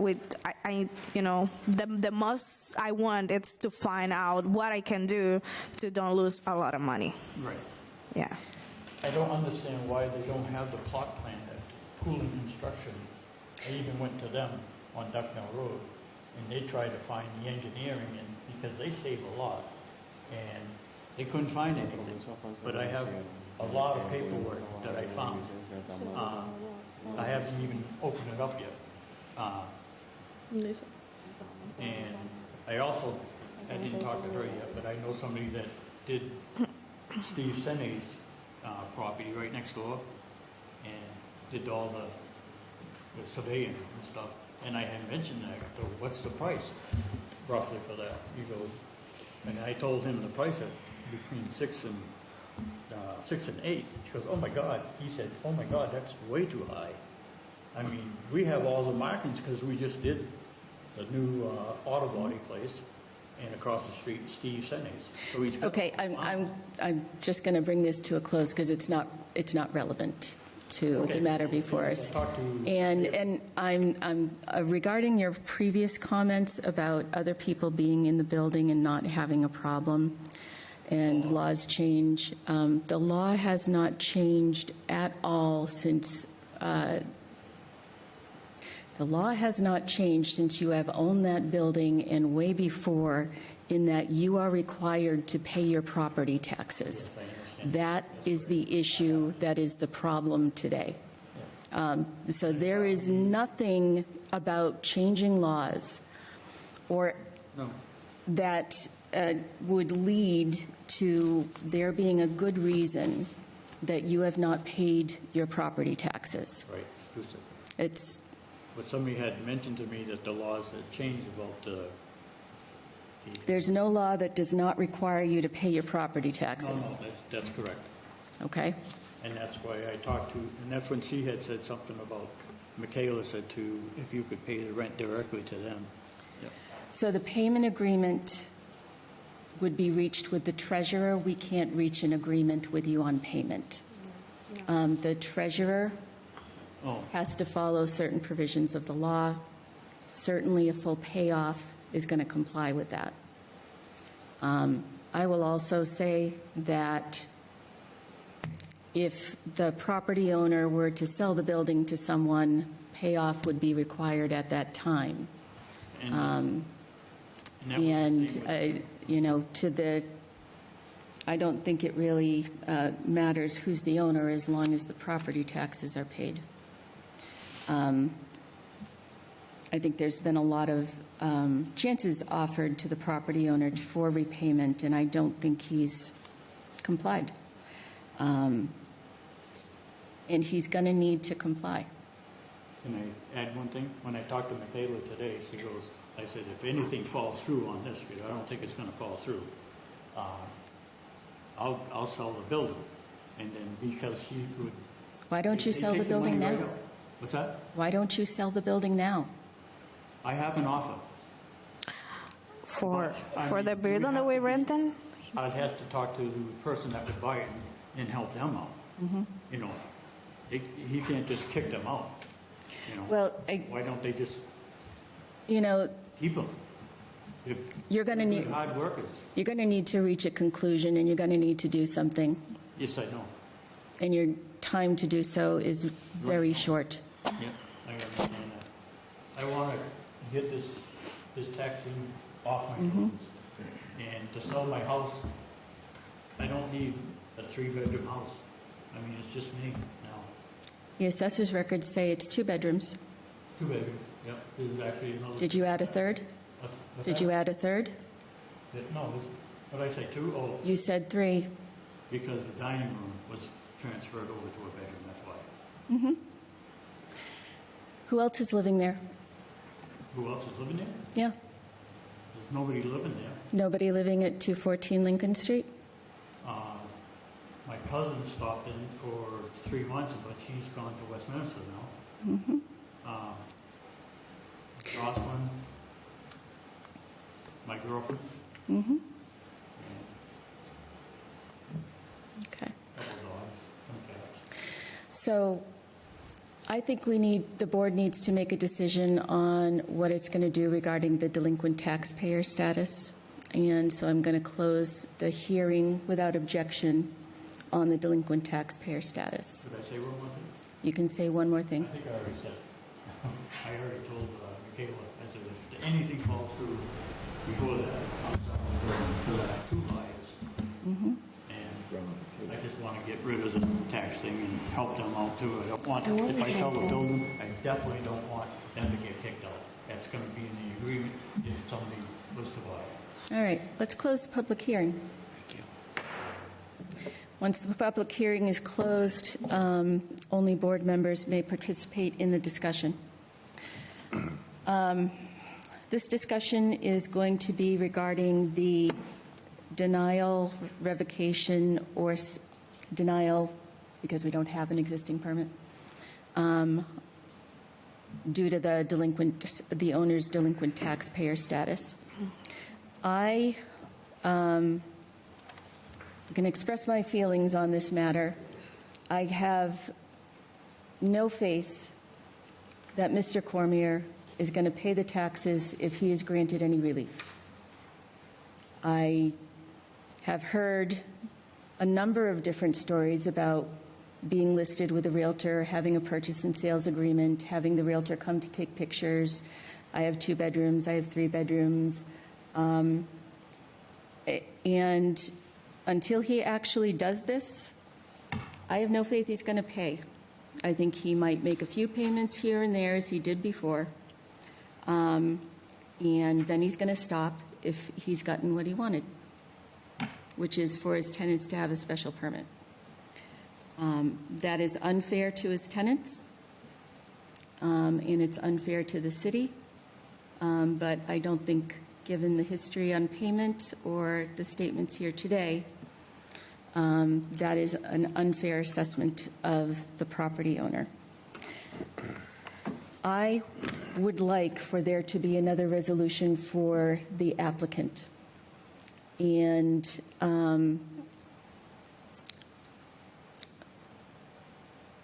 I find a suggestion of our solicitor attractive.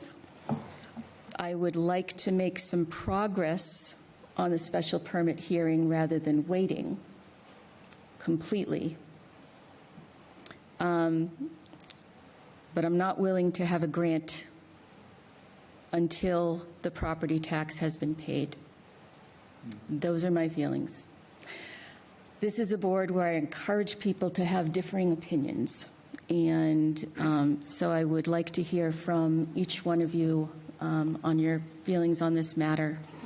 What I am heading towards is a decision that no special permit shall be granted until the property taxes have been paid in full by the owner, but continuing the special permit application to the next month's meeting so that we can hear the merits of it while this is going on.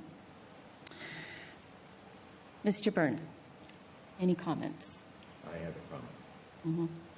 Could you, I'm sorry, could you bring the microphone so that we can, yeah. There's a rumble in the city that I hear all the time. There's going to be a deficit. There's going to be cuts. There's going to, and we have to do it because we're not raising enough revenue. Well, I'm looking at this delinquent taxpayers program that we've set up here, and there is $6,541,000 owed to the city. Now, I don't know how hard the city goes after this, but as far as I can tell, this gentleman has had 3 times before the city to make his payments, and he just didn't pay. The only reason I'm here on this board is because I care about my city. I'm invested in this city. In a situation where other people sponge off me because I pay my taxes and they don't think they have to, really, really frosts me. And I do like the idea that nobody gets consideration by this board until all taxes on the property are paid, because it's just not fair. The tenant said it's not fair, or the applicant said it's not fair. Joe Byrne says it's not fair. And I think the chair says it's not fair. That's all I have to say. Okay. My vote will be pay the taxes. Thank you, sir. Mr. Talbot. Couple questions, I guess. Is it possible to grant the special permit with the condition that the taxes need to be paid by the 5th, and if not, revoke the special permit? It is. It is. It's also possible to grant the special permit, but say that it cannot become active until the 5th, and only if the taxes have been paid. I mean, I just think the sooner that we can get them in there, they can start, you know, they got like 6 weeks before May 5th. You know, that would give them time to get in there, clean the place up, get their tools organized, at least get the process going on the off chance that, you know, the owner pays his taxes. I wouldn't spend a whole lot of time and effort in there, but Thank you know, so at much. least would give you a little bit of time to get going. Thank you. Mr. Gallagher.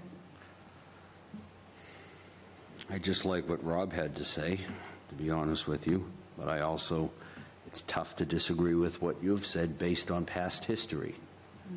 So I guess I can't give you an answer right at the second. Okay. But I do have a lot of sympathy for the applicants. I understand you have overhead, you have expenses, and you've entered into this because you need to make money, and I certainly understand that. Believe me. Yeah. So anything I could do to help the applicant, I'm in favor of. Thank you. Mr. McLaughlin? Thank you, Madam Chair. Unfortunate that you're here tonight before us with the situation. You know, please understand we didn't create it. You're here for an application specifically to run your business. As you had stated, Madam Chair, I have zero confidence in this. The city has dropped the ball in this situation tremendously. And strictly looking at the bylaws, if you look at 120-21, and correct me if I'm wrong, you're the attorney, but under as amended, it said the licensing authority of the city of Fitchburg are hereby authorized to deny. And at this point, there is no agreement in place. I think there's zero confidence level amongst the board that it will be resolved. And due to the complexity of this legal issue, it's not going to be resolved quickly.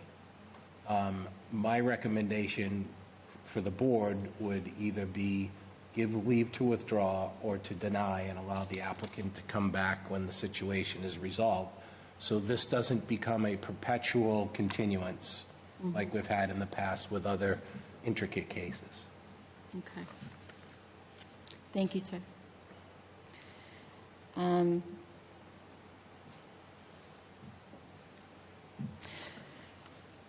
Without objection, I'm going to reopen the public hearing momentarily. We have someone online. And I am going to allow that person to speak. Ma'am, can you please state your name and city of residence? I think you may be muted.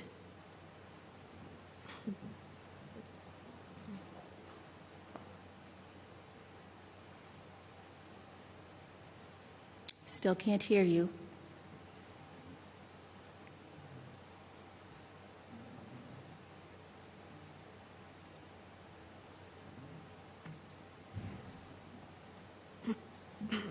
Would be good if Zoom would allow us to unmute other people, wouldn't it? It'd be scary. All right, ma'am, you're muted. I don't see you unmuted, and we cannot hear you. So I'm going to have to pass. All right.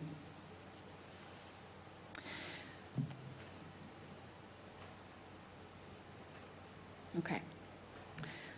So again, I'm going to close the public hearing without objection. I'm going to make a final comment on this.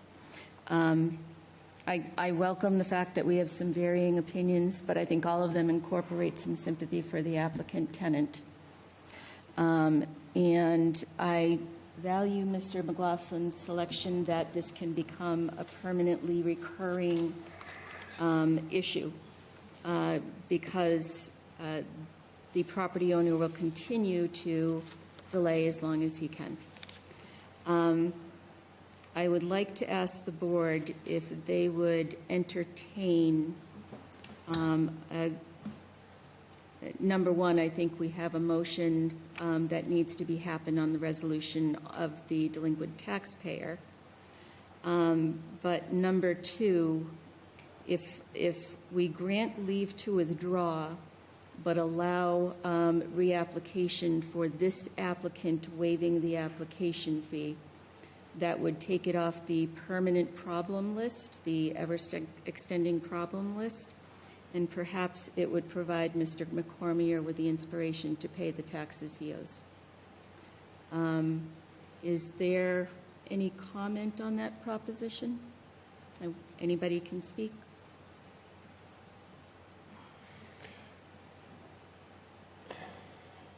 In the event the applicants decide not to move forward and we make a vote in this direction, will that allow another applicant to come before the board and we still have the pending tax issue? So I'm going to repeat your question for the microphone because FATV has asked me to make sure everybody's always heard. Sure. So I'll restate the question. If this particular applicant decides to not move forward, are we allowing another applicant to be able to make an application while we still have these pending issues with the taxes? So, Because again, I would like to minimize the board's time and maximize its. the waiver of the fee can be applied to only these applicants and can be limited for the next 12 months, let's say, so that we don't have you coming back in 5 years and trying to seek the waiver. But as far as other applications, we can reach a finding on this taxpayer owner denying any permitted relief until the taxes have been paid in full or until they are not a delinquent taxpayer, because the treasurer may reach an agreement with them.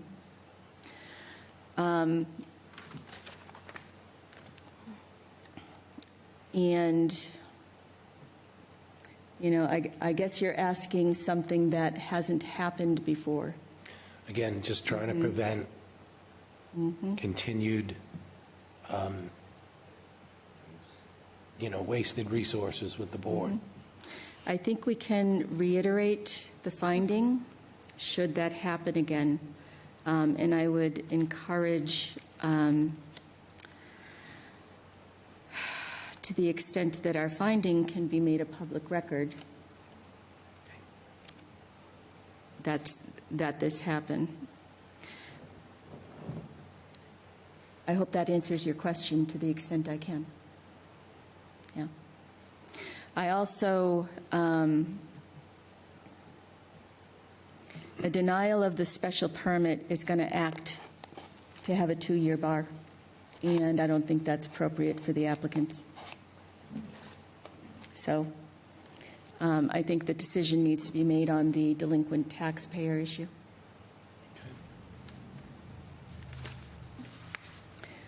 Are there any other questions or comments on the proposal? Okay. Then This is a request for a special permit, correct? it is. Okay. But we have the delinquent taxpayer hearing that we need to find right now. So my proposal is that the board make a motion finding that the property owner, David J. Cormorant Sr., is a delinquent taxpayer. I'll make that motion. And, thank you. And that no special permit or other licensing relief shall be granted by the board until the property owner is no longer a delinquent taxpayer. I'll amend my motion to include that. Second. Thank you. Any discussion on the motion? All those in favor say aye. Aye. And none opposed. And then I would propose, so leave to withdraw means you don't have a next date, but we're proposing that once the taxes are paid, you can come back and you don't have to pay another fee. Okay? Thank you. Okay. So I'd like a motion to grant leave to withdraw to the applicant, waiving the fee if the same applicant submits the same application on this property within 12 months. So moved. Take that as a motion and second. All those in favor say aye. Aye. Any opposed? None. Okay. Now, if this matter is in fact going to be paid off as soon as alleged, I hope to see you back in a month or two. I hope so. Okay. I don't know if I can, because I know English. It's not the better one, but I would like to Marcellus do like a little bit resume of all the decisions to him, if she can, in Spanish. Lo que ella dijo. Sí, sí, Oh. la decisión. She wants me to translate the motion she just made. Okay. So I'm going to try to remember. we decided two things. So decidimos dos cosas. No permit until he pays the taxes. So ningún permiso puede ser dado para ninguna licencia hasta que él aclare la situación de los impuestos. Okay. And we're not going to grant your application now. So ella no le van a dar el permiso que ustedes solicitaron ahora, But pero as soon as he pays the taxes, tan pronto él pague los impuestos, you can come back to us and you won't pay a fee again. so tan pronto él pague los impuestos, ustedes pueden regresar, someter una aplicación nueva y no tiene que pagar los $300 de nuevo. And you have to come back within 1 year. So, le dan 12 meses para que vuelva y reaplique. Si en esos 12 meses, usted no tiene que pagar nuevamente. Después de 12 meses, sí. Okay? And you can use the same things that you already have. Okay, so he have a time to make this, like to pay the taxes, or it can be like whatever he wants. The city, he has an unpaid tax bill, and the city can take other actions if he fails to pay. I won't fail. So I hope he does not fail. I just wish it was what he had, I forget his name, what he had suggested. But if I could sell the building tomorrow and they could stay there for 2 or 3 years, written contract, I'd do it. But I don't know if I could, I don't want to. You can sell the building tomorrow if you find a willing buyer. It'd be way below what they asked for. My daughter's actually doing things for me right now. But like you said, I'm old, I'm way too old to even keep on working on cars and stuff, and we worked our butts off just cleaning up around and just Yeah, neighbors. that's another issue that we haven't even talked about is the massive amount of tires in the back of your yard, and I understand the front has undergone a little bit of cleanup. No, it's all clean. Well, there's still 2 broken down trailers there. No, there's not. There's a registered trailer that I. Okay. Okay. So there's still 2 big trailers there with tarps on them. And that would be something that we talked about and we would talk about substantively. For sure. This is the only way, ma'am, that I know to get him to pay his taxes. And I hope I see you back in 1 to 2 months with a new application and that being paid off. I hope soon. Okay. Thank you so much, all. Have a good evening. Yes, sir. Bye-bye. Attorney Carboni, I am so sorry to have delayed you so long. Okay. So you, I believe, are the next hearing. And I'm just going to ask if anybody needs to take a 5-minute break before we proceed. I do. Okay. We're going to adjourn for 5 minutes, and then we will hear the last matter.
All right, everybody.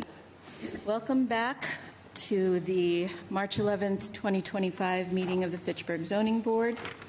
We are now calling the last matter on the agenda. That is ZBA 25-2, Jeffrey Gleafort. Gleafort or Guilford? Clifford, but it's Clifford. Thank you. a tough one.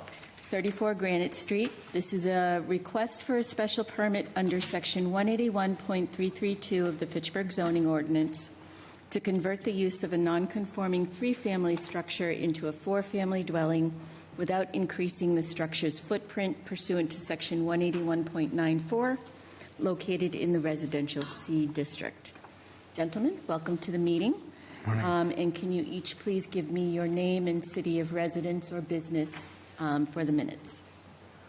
Good evening, Attorney Carboni. My office is in Fitchburg. I live in Leominster.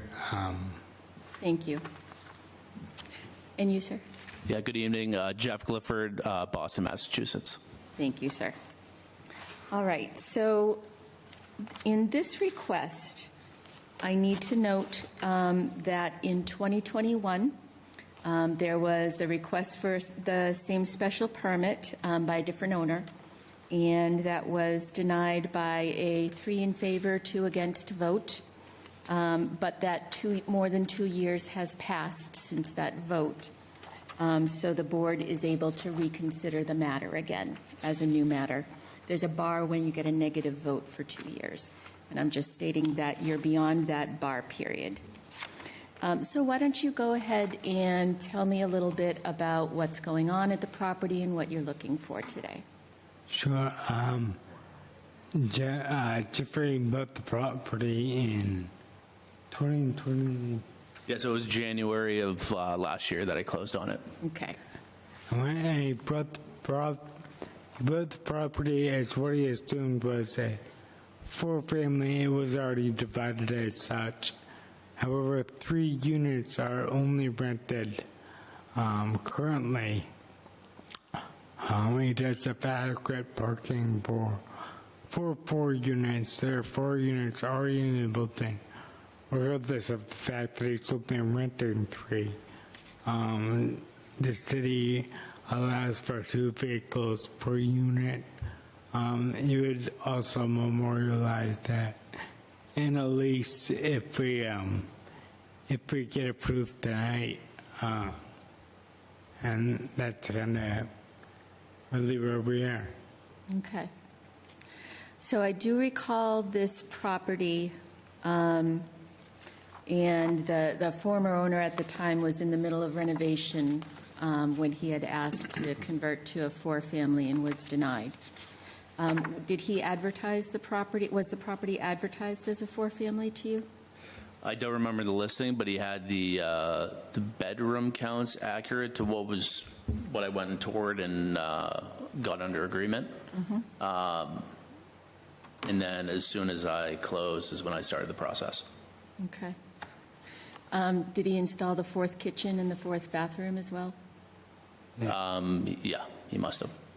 Yeah. I know that you didn't do the installation. I was just trying to make it clear that was not me. Yeah, what happened. And so it's just sitting empty right now, the 4th unit? Correct. Okay. And I did look around, and I saw that you only have the 3 electric meters, and you only have the 3 gas meters. And I know there's a 4th electric meter for the house account. Yep. But you do have all 4 sets of bins for the property. And those were there when I took ownership as well. Okay. And there wasn't a tenant in there at the time that you took? There was for 1 month. They moved out, and then I never backfilled. Thank you. I appreciate your telling me. Yep. Thank you. Okay.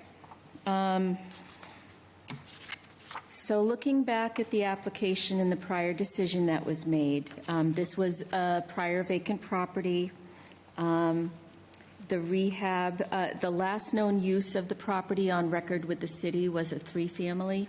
So as far as we know, it was a 3-family before. It's not a 4-family that went down. the parking plan, which was dated August 6, 2021, and I think you've used the same plan as the prior owner, right? So I paid for a new one, but the parking spaces would have been the same as what existed. Okay. And I know that there was some issue about whether they were compliant in size. But there are 8 of them, and our ordinance requires 2 per dwelling unit. There are 8, and on the updated plan, which I presume you will have before you, but there are 8 9x16 spots, Okay. which I believe is compliant. The ordinance is 9x18. It is.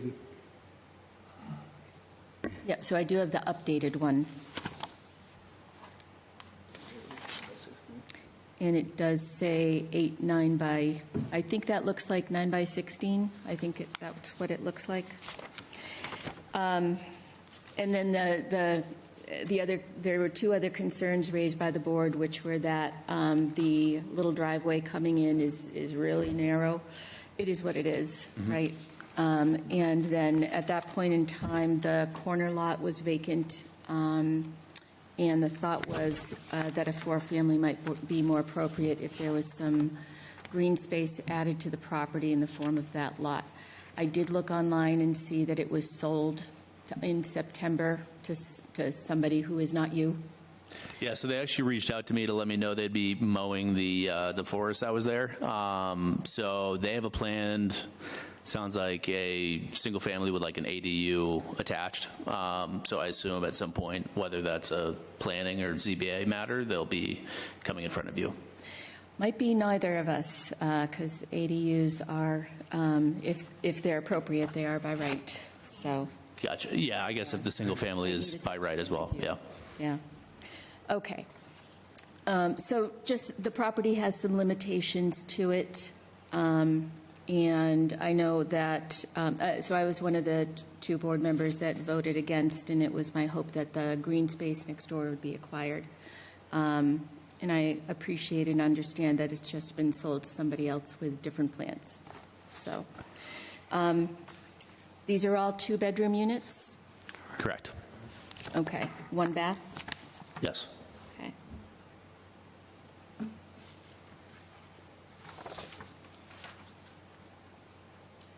Do you know what the square footage of each unit is? Roughly 800. Is there any reason why you couldn't apply it as an ADU?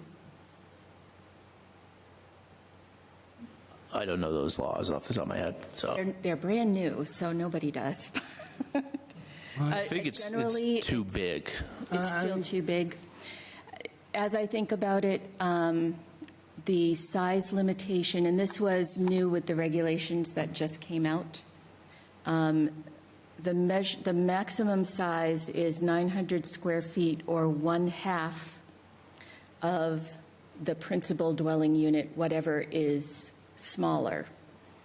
And before the final regs came out, the thought was if you have a 3-unit building and you want to add a 4th unit, you take the measurement for all 3 together. But it's not. You can take the largest unit, but you can only take 1 unit and measure it as half. So it sounds like if all of them are 800, you could only have a 450 square foot unit. Yeah, okay. Thanks for indulging. Okay.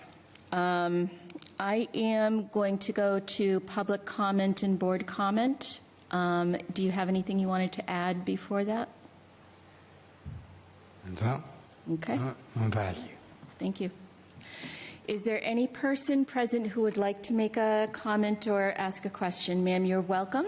Please stand at the podium, make sure we can hear you, and give me your name and city of residence, and then you're welcome to speak. Karen Peters, Fitchburg, Mass. Thank you. I know you're a newer owner, but if it was non-conforming, there's a very small yard. The way I look at the property, the parking is over here for the current cars. The new cars are going to be parking on the side of the building. It's very nice, it's very kept up.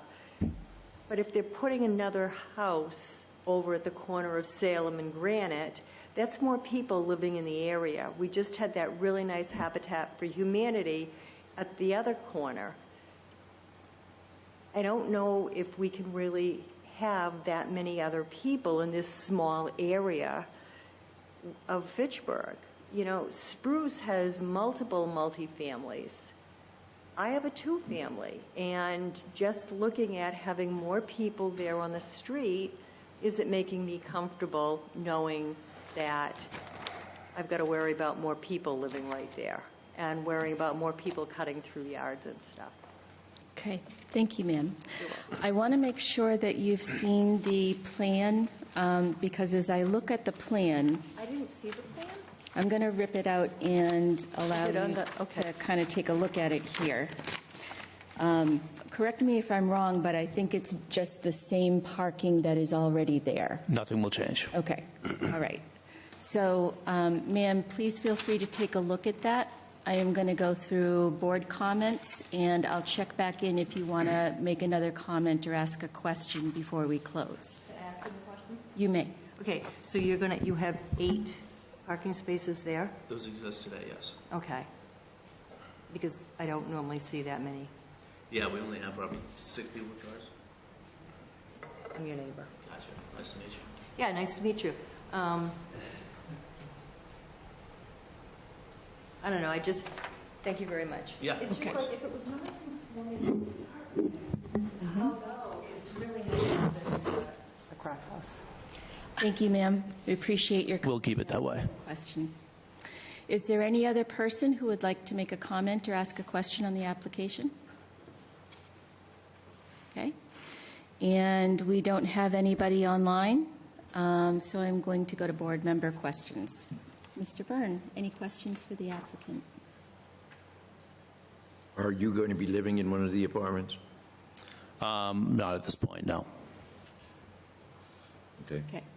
Mr. Talbot, any questions? Yeah, a couple of questions. On the original application, they listed the house as 3-family with 3-bedroom units. I'm assuming as part of the conversion, they went to 3 2-bedroom units? So the owner did 4 2s. Okay. My other question is, I guess for the board, when you go and look at the table of uses, it says that a 4-family is allowable by special permit by the planning board. Mm-hmm. Where do we come into play? This is a pre-existing non-conforming structure that is being modified for a different purpose. And it's non-conforming because it doesn't meet setbacks. And so that is why it comes to us. The planning board could allow a multifamily, but it would have to meet all of those dimensional requirements. So when they received, I'm assuming they received a special permit last time to go from the abandoned property to, Yep. So did that not negate any of the non-conforming issues? It allowed the resumption of the use of the building that had been abandoned, and it allowed its status as a pre-existing non-conforming structure to be protected. So it got its grandfathering back as to the structure and the use. The addition of more use is the expansion that requires another special permit. We could never require, unless it was abandoned again, we can never require them to tear this building down or to push it back to accommodate those setbacks. But likewise, in order to get permission for a more intense use of the property, a different purpose, they need to get this special permit. Even though it doesn't affect any of the dimensional setbacks? Even though it doesn't affect, because it's altered for a substantially different purpose. Most of the time, it's to the benefit of the applicant, because a lot of the time, the only other option might be variance, which is, of course, much harder to get. And the special permit for a multifamily through the planning board not not only would we have the dimensional issues for the setbacks, but even if those were ignored, the use requires so much square footage in area, in lot area per unit, and they don't have that. Yeah. So, Mr. Gallagher, any questions for the applicant? Yes, Madam Chair, thank you.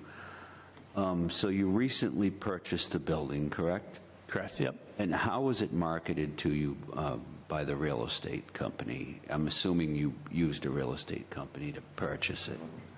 I forget it. I believe it had the correct, or what was built, bedroom count and bathroom count. It's been over a year now, so I forget exactly. But I found it on Redfin is how I came upon it. Okay, so the fourth unit, because I noticed on the outside of the building there are 3 electrical meters, and it looks like there are 3 gas meters, and of course there's 1 house meter for the smoke detectors. How would the fourth unit be heated? So it's just the upstairs is sharing an electric and a gas meter. They're sharing it with one of the other units? That's how it's set up, yes. They don't pay for the utilities, so that's how it's conveyed. So you pay for the utilities as Correct. the landlord? Yep. Okay. All right, so that answers that question. This is obviously, our first stop of many. There are going to be things we'll have to do with the fire department to account for some of that. What you just said with that, Mr. Lippert.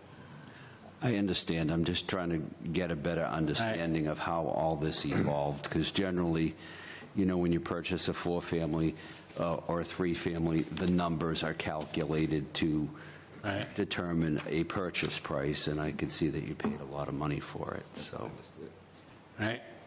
Is it 2 to 4 unit? 2 to 4 unit. Okay. All right. The other question I have. It looks as if probably snowbanks are using the 2 end parking spots, because when I went there, I counted 6. So is it that the snow is blocking some of them currently at the end of the parking lot? It must have been, yes. Okay, okay. Okay. No more questions, Madam Chair. Thank you. Mr. McLaughlin. Thank you, Madam Chair. I believe both you and I were on the board at the time. We gave this particular project some deep thought, and it was, I believe, a 2-family, and we allowed it to be extended to a 3-family. The report of the city records was the last use was a 3-family. Okay, okay. It's been a while, so I know a lot of consideration, and there was an original request by the applicant to make it a 4. Due to the parking issues, which included snow removal, the density, the board voted for 3. I do know that the applicant was upset at the time and had gone to the mayor with regards to wanting it to be a 4-family. Fast forward, here we are, he did it anyway. And, the property unfortunately was purchased. I always say buyer beware, should have done due diligence. What I always look at is, the intent of the chapter, right? If you look at the purpose and intent of 181, some of the main bullet points are to lessen congestion in the streets, prevent overcrowding of land. So what's going to happen is we have limited parking. So now, at present, we don't have an issue, but if we increase the density, now we're going to have parking on the street, we're going to have visitors. The other impact that gets brought up, the tax base will not increase, but we will have added services, trash removal, which is a cost to the city, potential added children, which is a tremendous burden to the city, and so forth. So, this was looked at, this was voted on by the board, and here we are again. with the second request. So it's, I have some concern about it meeting the criteria and the fact that we have so many unfilled, undeveloped pieces of property that can address what some feel is a housing crisis. Thank you, Mr. McLaughlin. Do you want to add anything else? No, ma'am. Okay. I am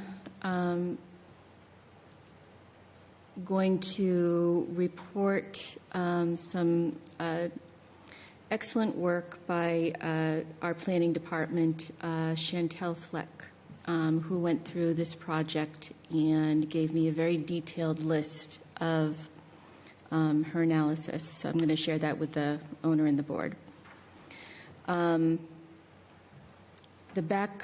The apartment structure is an older structure built in 1910. In 2022, the owner at the time applied for relief from zoning to convert the existing structure from a 3-unit, 3-bedroom to a 4-unit, 2-bedroom, and the ZBA denied it. The previous owner went ahead with their plans to reconfigure the units anyway, which made the 4 illegally.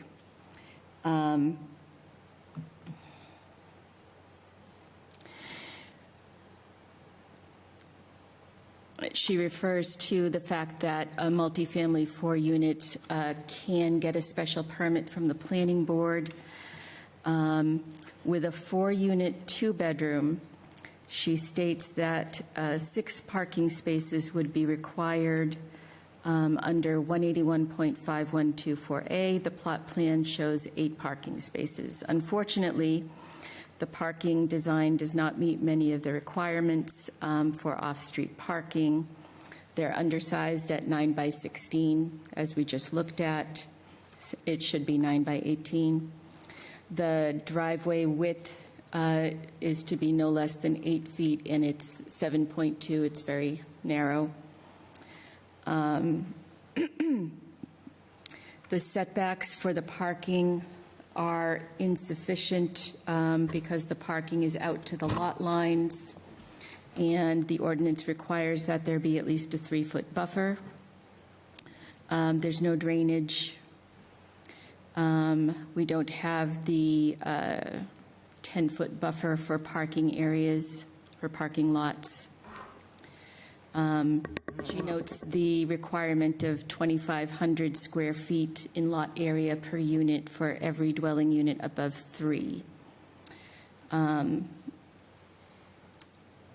So that 10,000 square feet is the normal requirement, and the lot area is 6,550. A 50-foot buffer zone is required between any building and an adjacent lot not under the same ownership. I note that, but I don't know that it applies right here. So her conclusion is, although the structure is a pre-existing non-conforming structure, the addition of a 4th unit was not lawfully obtained, and that those are the outstanding issues with lawfully obtaining one. The special permit through the planning board is, as I said, different from the permit you are here to get. But I think it's educational for the board to have that outlined list of the nonconformities, the ways in which the property or the spaces don't comply with zoning. Okay? All right. And I do see, by the way, that it was marketed as a 3-family. The listing was helpfully found. So, all right. Do you have anything else you would like to add? Yeah, I mean, could I just say that right now, previously, there's three bedroom units, three bedroom units. So let's say we didn't have two bedroom, we didn't have 3 2-bedroom units. We converted it back to three bedroom units to be conforming. Now that would allow us to have 9 parking spots or 9 cars. I mean, that's something I really hope is considered here. If I could, and I just, my client Jeff is he's really going out of his way to be compliant with the city, and I know he wants to do that, which is why he never backfilled that unit, which is trying to correct the mistakes of former owners, and I really hope this zoning board considers that the parking would be sufficient. There are 8 spaces, however, Madam Chair, you referenced that 6 would be required for the planning board, which is less than what I thought. And there's more than that. There's also room to push snow back. The driveway, well, it is narrow. It goes from 9.7 feet to 7.2 as referenced, and then opens up to a large parking lot in the back. Well, it's certainly large enough for my large van to get through, to drive around, to turn around. So I had no problem with that. So I think all of that, I would hope, is taken into account tonight. Okay. Let me ask a question of the applicant, if you don't mind. Would you be willing to convert the 4th unit to a 1-bedroom? Yes. Okay, thank you. Appreciate it. Is there anything else you'd like to add before we go to board discussion? Not that it's that important, but the dimensional setback for the driveway, there's a little overhang that juts out, so the driveway is the full 9'7", I think it says, and then the overhang is the condensed 7'2", but you can drive your car under that. Is it low enough that a truck or a taller delivery vehicle would hit it? Someone's brought a U-Haul back there. Probably should have checked it out before they did that, but I've seen that used as furniture delivery. I know some of the utilities are on that side. Yeah, so there's The pinch point? there's metal poles. There's like a little dash line. I believe they're taking the width from the front face of the panels, and then gas in the back is got bollards around it. Okay. Thank you. Yep. Without objection, I'm not going to close the public hearing yet, but what I'd like to go to is board discussion. I'd like some feedback on the board if whether the conversion of the 4th unit, and I'm going to say in my conversations with the building commissioner, the sprinkler system needs to be modified, and since there was an illegal unit built, the building commissioner would like to go in and kind of take a look around and see what's going on there. But if the 4th unit is a 1-bedroom unit, which requires, putting aside the other count, will only ever require 1 parking space, and is probably going to alleviate the concerns that Mr. McLaughlin and I kindly disagree about regarding children and their benefit to the benefit cost analysis regarding the city. Is there any more favorable aspect on the project as a 1-bedroom being added as opposed to a 2? Mr. Byrne? I still got real agita about the previous owner getting turned down, and still going ahead and doing what he wanted in the first place. Something is wrong with our enforcement. When we say something, we give a building permit, somebody does a build out, they build it out the way they damn well please, how they want to build it out, and then we give them a certificate of occupancy and off they go running. Something's wrong here. I don't know where it is or what it is, but we need some real introspection of how this happens. Because this poor guy, he buys this place, and he's just there. And he looks at it and he says, well, this is a four-family. I can make money here. Well, it's not a four-family. And with me, it's not going to be. It was listed as a 3. What'd you say, Mike? It was listed as a 3. The real. But it is yeah. a 4. Yeah. Yeah. And I guess the question is why didn't we entertain a small 4th unit when we gave the original permit? I don't think there was any ground to be given by that applicant. I remember that applicant quite well, and he was very certain in his entitlement to build that fourth unit. I mean, we have a lot of concerns from Chantel, 2 pages of concerns. So, you know, I say, here we are again. You know, we made a well-thought, good decision, and now we're here to reverse it. Mr. Gallagher, any comment? I didn't participate in that case in 2021.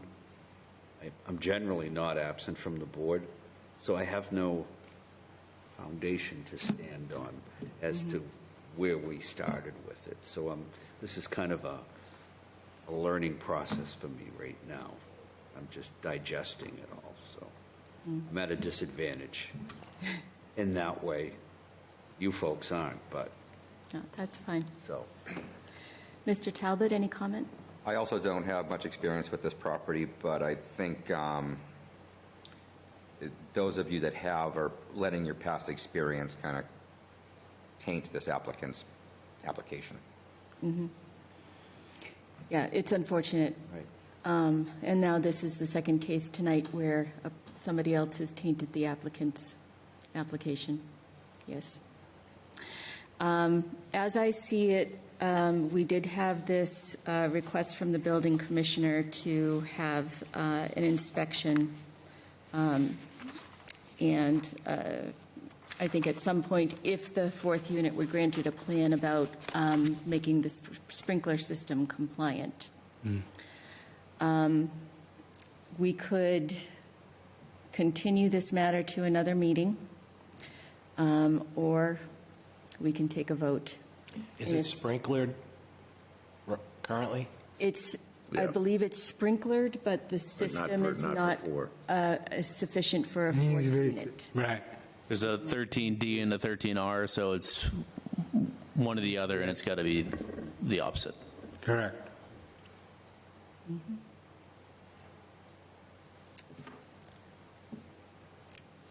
All right. I'd like to understand the interior after the building commissioner's inspection. So I'd like to ask for somebody to make a motion to continue this hearing to the April 8th meeting. What'd you say?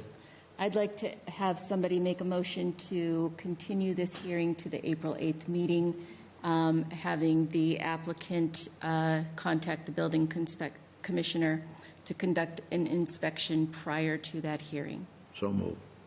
Okay. I'll second. All those in favor? Aye. Aye. All those opposed? Mr. McLaughlin? All right. So the commissioner had already spoken to me about this issue. Please contact him and schedule an inspection. And I will ask, he's a very busy man, but I will ask that he conduct the inspection before our April 8th meeting. Okay? All right. Would it be a benefit to have a board member attend the inspection? If a board member would like to volunteer, I am not able to do so. But if a board member would like to volunteer for that, Mr. McLaughlin? Okay. And do you mind his entry into the home? Totally fine. Okay. I know you have to check with tenants and stuff, so. Great. So if you could, if Mercedes could arrange that? Pass the message. Very good. I'll go All with right. Mike. I'll go with Mike if you want. That's wonderful. And you don't mind if Mr. Byrne comes? Everyone can come. I know, he's like not the favorite board member. But We don't get out much. he does have a fan club, though. My zonies. All right. There are two other matters on the agenda that we're going to address, not tonight, as I'm going to It's pass. tabled until next month. And we will see the two of you at the April 8th meeting. All right, thank you all. And thank you both for coming. you. Appreciate it. All right, so I'd like to entertain a motion to, before I do, I'm just going to note that the planning board has updated its fee schedule, and I will ask Mercedes to, I will forward it to Mercedes and then ask her to pass it around so that we can look and compare on that question. All right, I would like to make a motion to say goodnight to the zonies. Good night, zonies, and happy St. Patty's Day. All right. Then without objection, we're going to adjourn. Everyone have a good night and enjoy the spring weather.